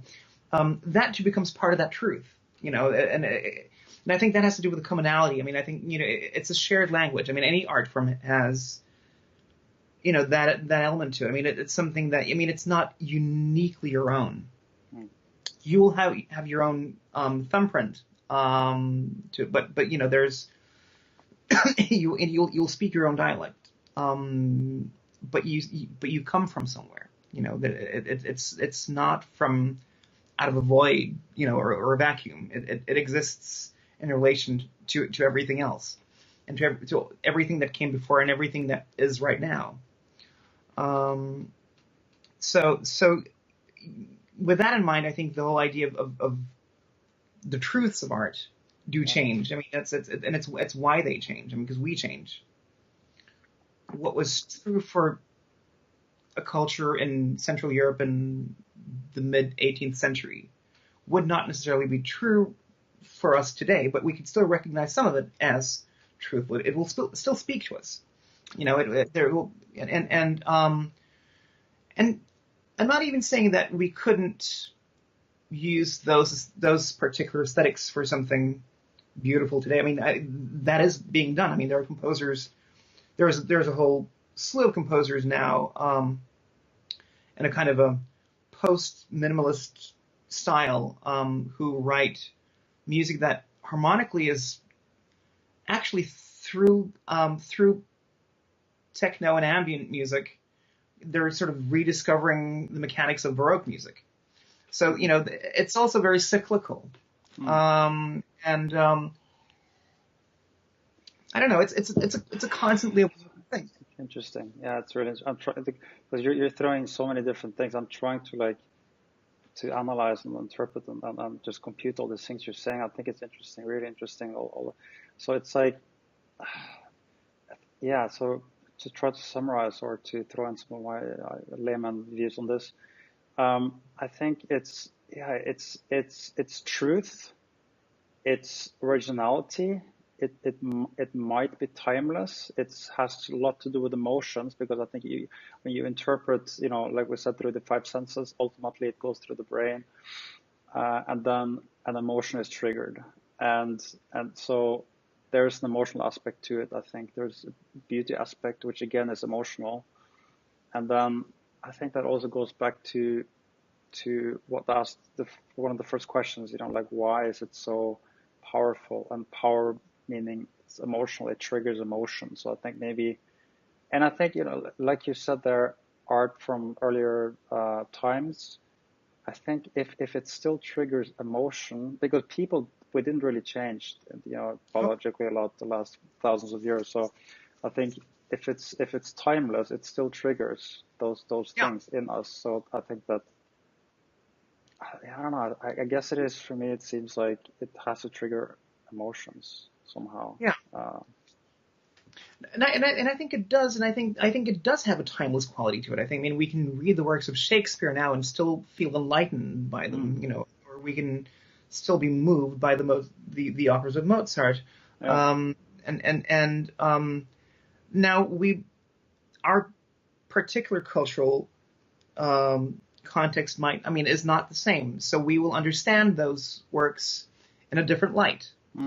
And you know, they might even strike us as more beautiful now, because you know there's also this nostalgic tinge to them. You know, I mean, we see them through the lens of time. Sure. And so we will idealize them, because that's what we do with them.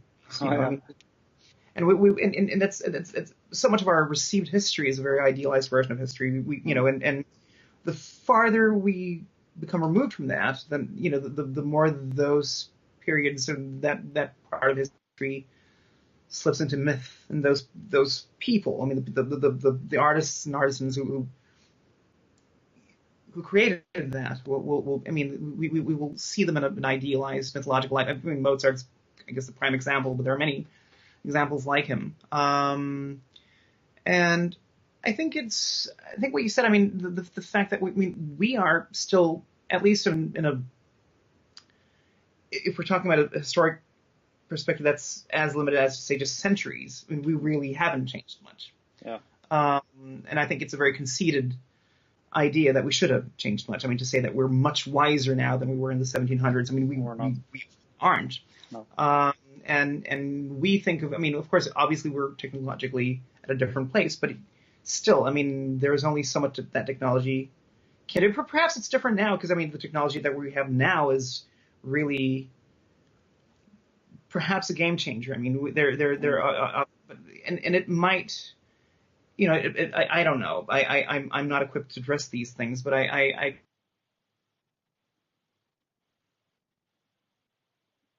can person in the early 21st centuries. I'm certainly I'm a relic. I'm a relic of the past.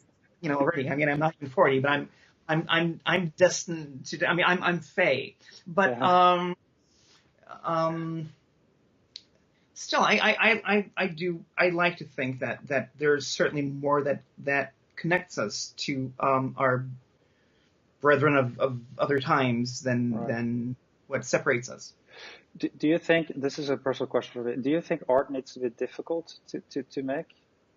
The analogy for me, is that if I see sort of modern art that I can sort of, I feel, oh, I can do this, or then I don't, somehow I value it less. But if I see something like, a statue from Michelangelo, or a painting by him, or anyone else, I see the mastery in it, and I become sort of instantly, I feel respect, although it doesn't necessarily need to trigger an emotion, but it's sort of just like I see how the difficulty in it. I'm not sure.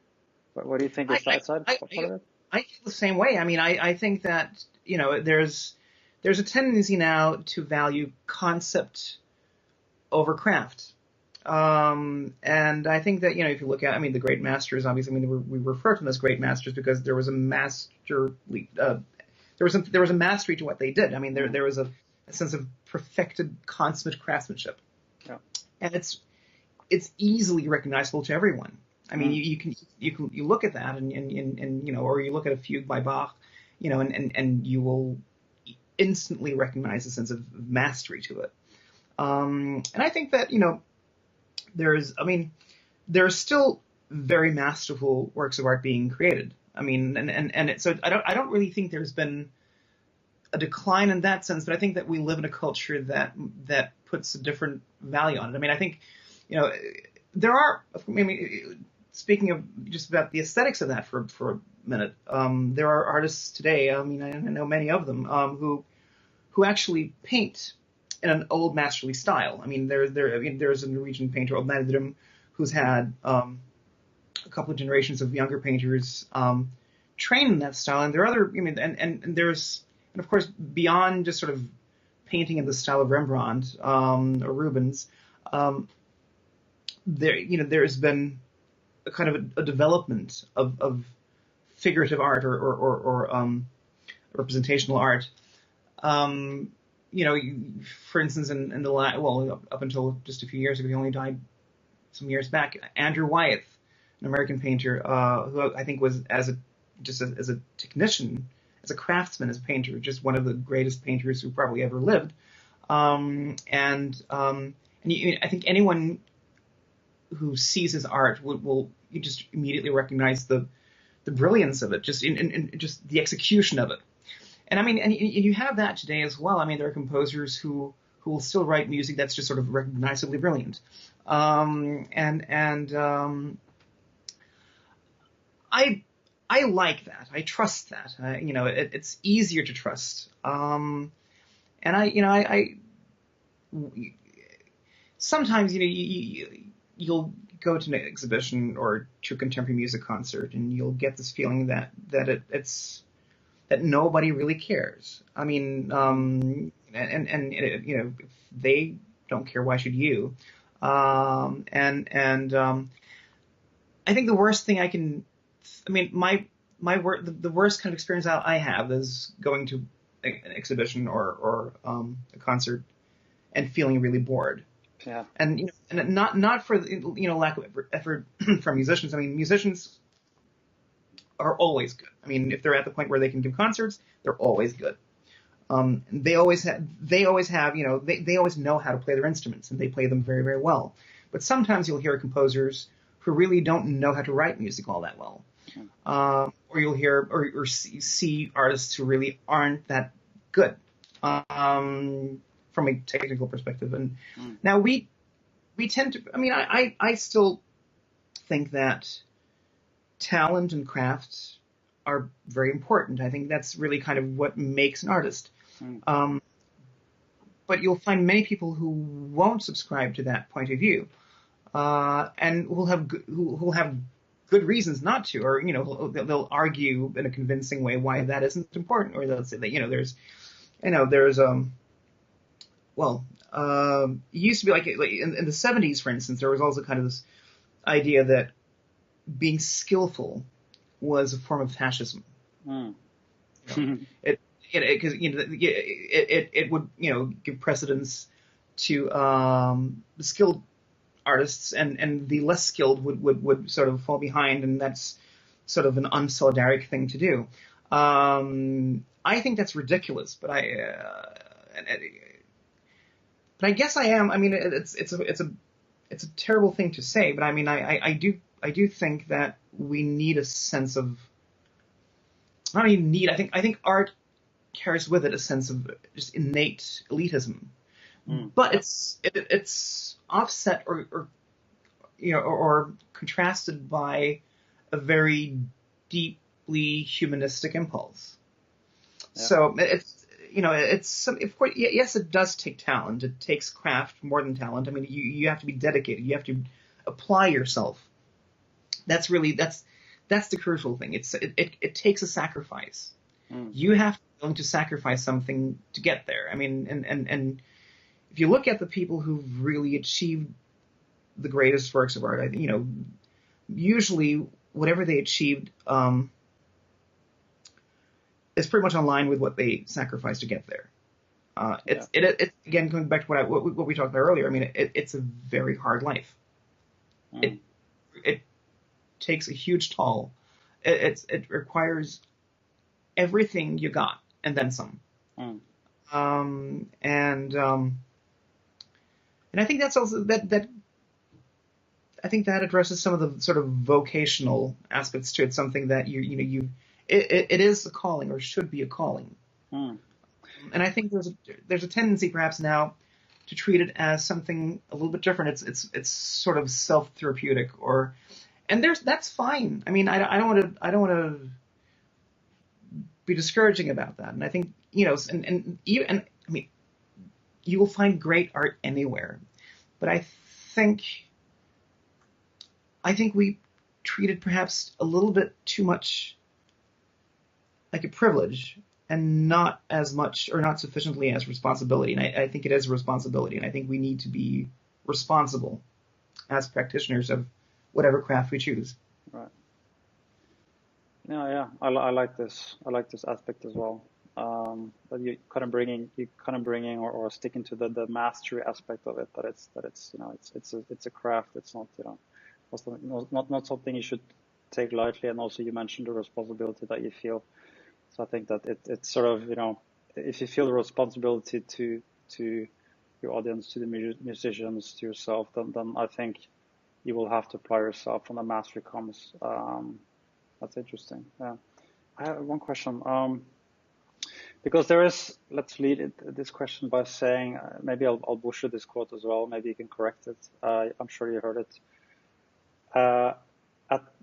Is it simplicity is at the height of, or like, what is it, like at the height of beauty you find simplicity, or at the do you know, have you heard this quote? Well, I think, well, I mean, I think if where you're heading is that simplicity is the hardest thing to do. Right. I think that's very true, and I think that it's we also have a tendency to perhaps we put emphasis on complexity, and I think the reason why we do so is that typically we don't really of course there are many layers to this. There's a simplicity that's just purely simple and ordinary, right. And then and then there's the complexity that actually that requires some doing.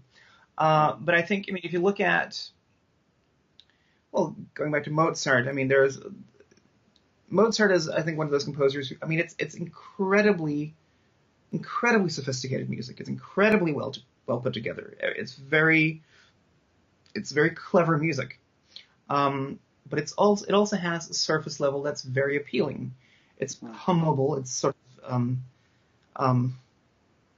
amicable and friendly in a way. It's very inviting music. And I think sometimes you'll hear people sort of shrug off Mozart and say, well, it's boring. It's just pretty melodies or something. And you'll hear that criticism level towards many composers who write pretty music. Some other examples from other times, Tchaikovsky would be a composer who sort of sometimes shrugged off in that way, and a contemporary composer, John Williams, who has written a lot of very film music. Wow. Yeah. And one of the most technically proficient composers of any time. You know, he's I mean, he truly a master at his craft. You know, but I think there's, you know, if you have that ability to write something that's immediate, you will tend to be overlooked for the other aspects of your craft because it's just taken for granted. Mozart, I think Mozart used to say that he would make it as difficult as possible for himself to make it as easy as possible for the audience. And I think the idea is that, you know, he certainly had this ideal that music should be beautiful and immediate and you know, it should have clarity to it. It's you know, it's music of the Enlightenment. You know, it's a very clear, sober type of music, but it's also very charming music. And I think whenever artists have charm or are charming, we tend to overlook the other aspects, and it's unfortunate. I think you know, vice versa. I think, you know, if you are, you know, prone to just very layered, dense textures or whatnot, you know, sometimes that can be seen as more sophisticated in of itself, and it really isn't. I mean, a clear texture or a muddied texture, they're both just textures, or constants or distance. I mean, it's just, those are just sound worlds, and I think we have a tendency to be very often, you know, the music that we will, or art that we will deem superficial, you know, we are being superficial in deeming them so, and I think it's usually, you know, it warrants a closer look, and I think we owe it to ourselves to look closely, and I think perhaps especially at the music that we find instantly beautiful, because there's typically much more to it, at least, you know, with some of the people that I mentioned. Yeah, interesting. It's like such a fascinating topic that it's hard to grasp, I think. But I love hearing your input as you know, as a craftsman, as a master of your discipline. Something completely different now. I remember as a kid, as a child, you were involved. You actually did. It's probably a little known fact, maybe for your friends right now. You did kickboxing. Yes, I did. You did the Yes, martial arts. I was very into martial arts. Yeah, I was. Is this something you still do? Yeah. And how do you sort of or exercise stuff like this? Do you? Not, You know, no, I obviously should. I just, right. you know, my life. I guess the deeper question. Sorry to interrupt you. I guess the deeper question is here is the mind body connection and how sort of those, you know. Well, I mean, they're very obviously connected, and the older you get, the more you actually start to realize that. And I mean, I've taken it for granted, and you know, I'm certainly very out of shape currently, and but it's you know, again, that's something that sort of comes with the territory. Most composers you'll meet will be relatively out of shape. I mean, we're just that category of people, and I think that it's just, you know, because we the more successful you are, the more stuck you are at your desk usually. And now, of course, you can counter that in all kinds of ways, but it. For me personally, I mean, I'm not very good at finding a balance there. I tend to, I tend to sort of let myself go for a bit, and then have little spurts of asceticism to correct things later on. I haven't really found a way to balance that, and I don't know if I ever will. I hope I think I'm doing better now than I have in a long time. That's mostly due to my girlfriend being so supportive and just aware of these things, you know. And she actually wants me to take care of myself and helps me taking care of myself. And that's if it weren't for her, I think I'd be lost in it, you know. And because I'm not very good at that. I'm not very good at necessarily taking care of myself in that way. I'll tend to eat what's bad for me, and I'll tend to stress a lot, and I'll, you know, and I sit here, you know, just writing for 10 hours and then, at the end of that, I'll be exhausted and I don't really, and Yeah. the sort of the last thing on my mind would be to go for a run or something. I'm just not very good at it, but I think it's mostly just laziness on my part. But I had, like you said, I mean, I've had moments in my life where I've been very inspired by that, and I maybe one day I will be again.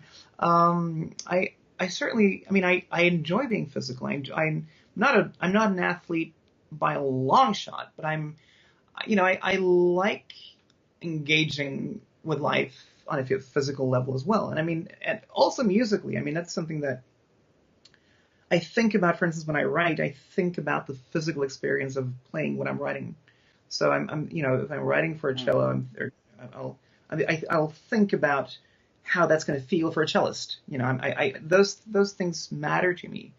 So the physicality of life is and the art that the music that I write is very much on my mind. It's just that my lifestyle doing so it's very difficult for me to find time to do other things. I mean, and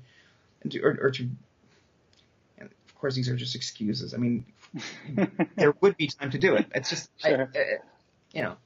Well, I guess we are creatures of habit, and the habits are strong. I mean, it's like, one of the books I read? Especially bad habits. Bad habits, right? So, as children, we are whatever to our impulses, prisoners to our impulses. As adults or older, we are prisoners of our habits. So and the older we get, the stronger the habits get, and that's sort of an imprisoning experience, right? But maybe the natural sort of decay, and as your body will slowly but surely give off more and more warning signals, you'll sort of be the natural evolution will sort of give you enough impulse or motivation or inspiration or whatever to sort of do something about it. I don't know. Well, I hope so. I mean, but I'm trying. I mean, I'm trying to be mindful of I eat a little bit more, and most again. I mean, I've had times in my life where I've focused on it, and I'm actually it's usually relatively easy for me to correct things. I mean, I'm quick to fix things. But I'm trying not to really, because it was just about getting in shape or losing weight or something like that. I mean, that's, I think at this point, I mean, I'd like to think in a longer or rather just a different perspective. I like to, I mean, for instance, now I'm trying to eat to make sure that I stay energized and stay alert. I'm trying to eat so that my mind is sharp. And I think I'm doing a little bit better now with that, and you find your little ways of doing that. I mean, I used to go for the quick fixes. It was usually just it was chocolates. That was kind of chocolate was my fuel. It still is, but I'm trying to go for darker varieties and so on. But but I bottom line is I obviously. I really should take better care of myself, and I think I think this is a realization that many of my colleagues have as well, and we all sort of sit there, feeling a little slightly guilty about having let ourselves go, and then pushing 40, you're starting to think, well, time is starting to matter. It's you can no longer sort of stay afloat. And I am beginning to realize it. I'm being mindful of it. And actually, I have more questions now, but let's say one of them. So, I mean, you say you're pushing 40 now, and you're at a period now where we've had a lot of life behind us. At the top of your head, what would be some of your biggest lessons in life? And it doesn't have to be music; it can be anything. If you do you have children? No, not yet. No, not yet. So maybe you'll have them. What would you tell, or what would you tell yourself, your younger self? Like, what are your biggest lessons, do you think, that you can sort of share? Great question. Let me think for a moment. I think one of the lessons that I mean, I can tell you some lessons that apply to just sort of what I do, but I'm trying to say something. If there's something I can say that will apply to more than that, well, I think it's important to be unafraid, to do whatever you can not to fear. I mean, fear doesn't help, and neither does any type of negativity. I mean, it really doesn't help. It never does. It only makes things worse. So I think, to be unafraid and also to be kind. I think I think you'll never really regret being kind or generous. I mean, if there's a high road to be taken, and if it's yours to take, then do it. Beyond that, I think, one of the things that took me a long time to understand in my own craft, and that really helped me when I did, was to understand the importance of limiting your, or not limiting your scope, but sort of circumscribing your focus to the extent where you can actually truly focus on something. So get rid of anything that's redundant. Focus on what's important. Another thing that comes to me now, I think is deeply true, is whatever you think is your weakest point, or the weakest part of your armor, so to speak, that's actually your strength. Whatever you think is your weakest point, that's your strength. So, wear that proudly. Be proud of what if there's something about you that is odd, something that's a bit, anything idiosyncratic, any idiosyncrasy that you have, that's usually something very close to your core. That's usually something important. So whatever we try to hide from, or minimize, any blemish in our makeup, so to speak, I think those are really crucial. Those are actually what humanizes, and not only that, but that's where the personality lies. And I think it's important to be proud of that. And so I think, accepting that. I mean, I spent a lot of time certainly covering up whatever I thought were weaknesses in what I wrote, or in, I guess, who I am. And I think it goes probably hand in hand with being unafraid. But I think, if you trust those weaknesses, if you trust in the little imperfections, I think that helps. Yeah. No, I fully agree. I think you can be, if you care about the opinions of others too much, that also goes into fear. If you're too scared, you'll end up just staying in your sort of comfort zone, to use that cliche, and then you're not going to do anything new. There's a quote here. Sorry, there's a quote in there somewhere. I can't remember now. Something about the irrational man. I can't remember now, but it's basically like all change is caused by people that are irrational. Because if you're rational, you just stay in the circle that everyone else stays in, and you're not gonna explore any new boundaries. So, and that comes obviously from embracing, being unafraid, and just pushing through. Yeah. And well, I mean, if you look at this from a sort of neurotic perspective, I mean, on the one hand you have depression, and then on the other you might have anxiety. And I think depression is what's safe, what you know. It's going back to what you know you can sort of master, whereas anxiety is the unknown. It's what you don't know. It's what you fear. And I think usually we tend to benefit from what we fear. We tend to benefit from at least confronting our fears. Norwegian writer Jens Bjørneboe once gave the advice that, if you're in doubt about what to write whatever hurts you the most. And I think there's some truth to that too. I mean, I think, if you really think deeply about that, I mean, it has to do with confronting your fears, because what you think is going to hurt you the most is what you fear will hurt you the most. And usually if you overcome that, you'll evolve, you'll get somewhere else. And going to your question, lessons, I've had the lesson, I've learned lesson in my life. I've been through, I've been through another marriage earlier, and I think going through that marriage and seeing it fall apart, there was a part of me that really wanted to, or was afraid to let go of it, or more than that, just afraid to embrace something new. So I spent, I think, 2 or 3 years of my life sort of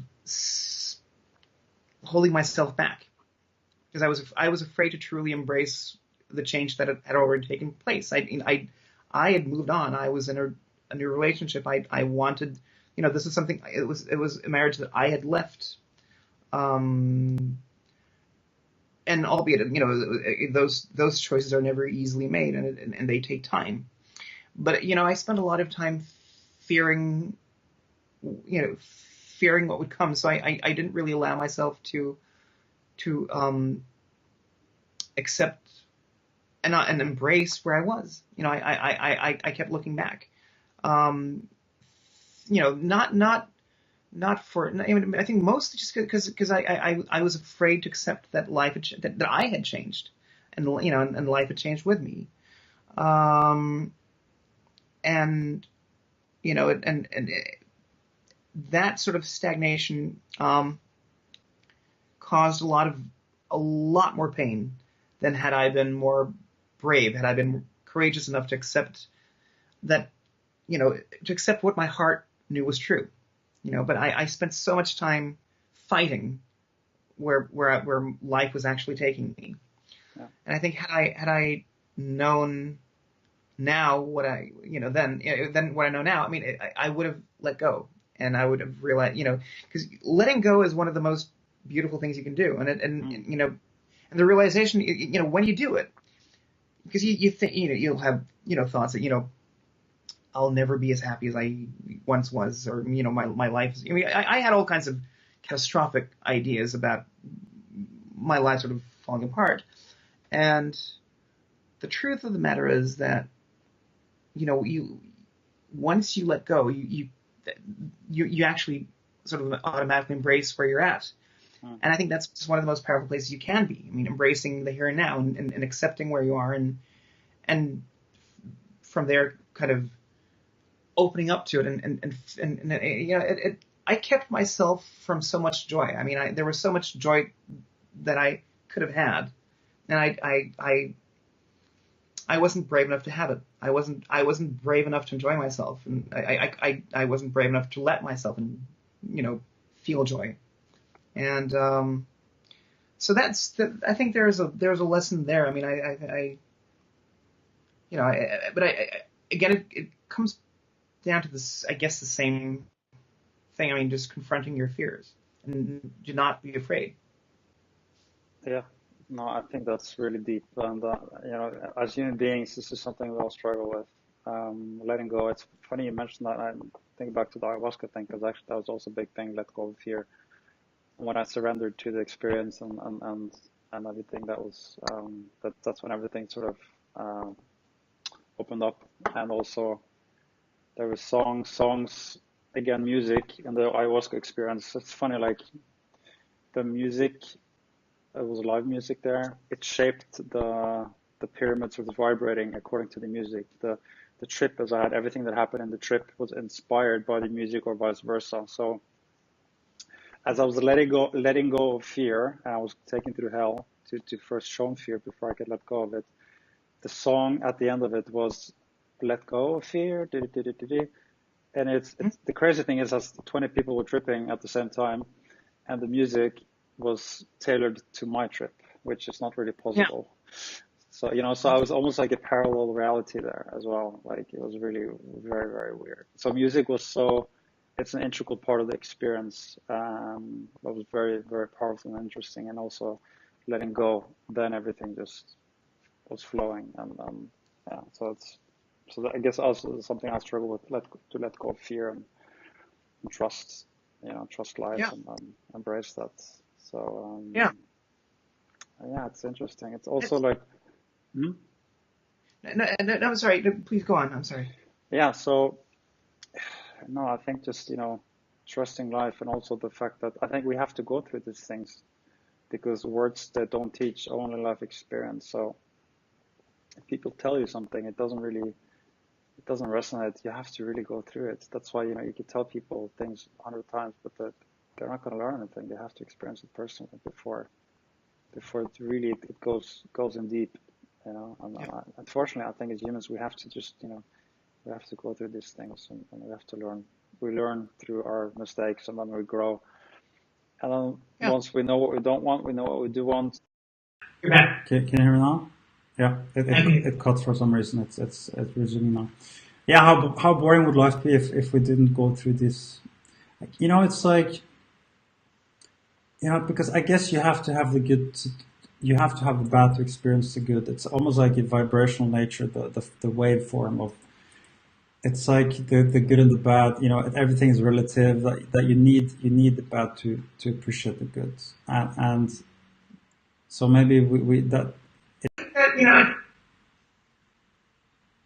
I think the pursuit of happiness is overrated. I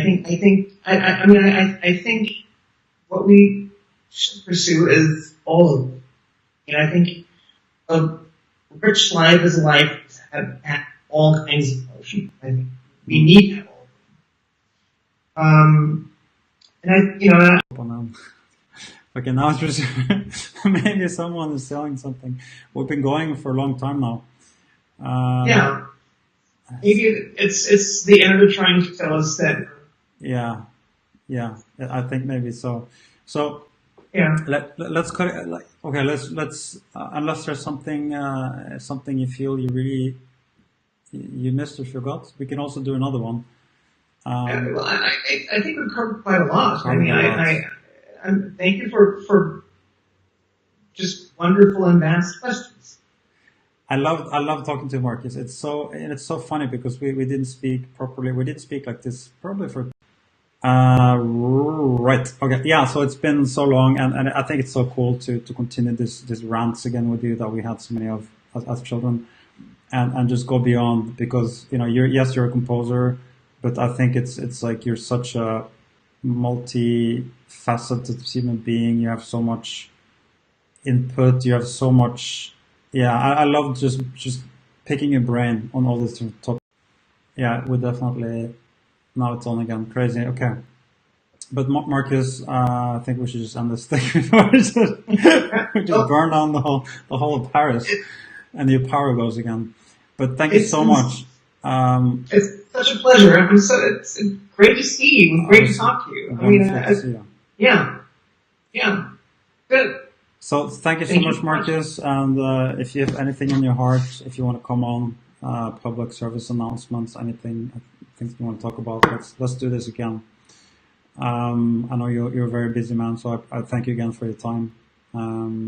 Thanks for coming on. It's wonderful to speak to you and to see you again. My pleasure. Yeah. Great seeing you. Okay, cool. All right. So have a wonderful evening. You too. Bye-bye. Thank you. Bye. Bye.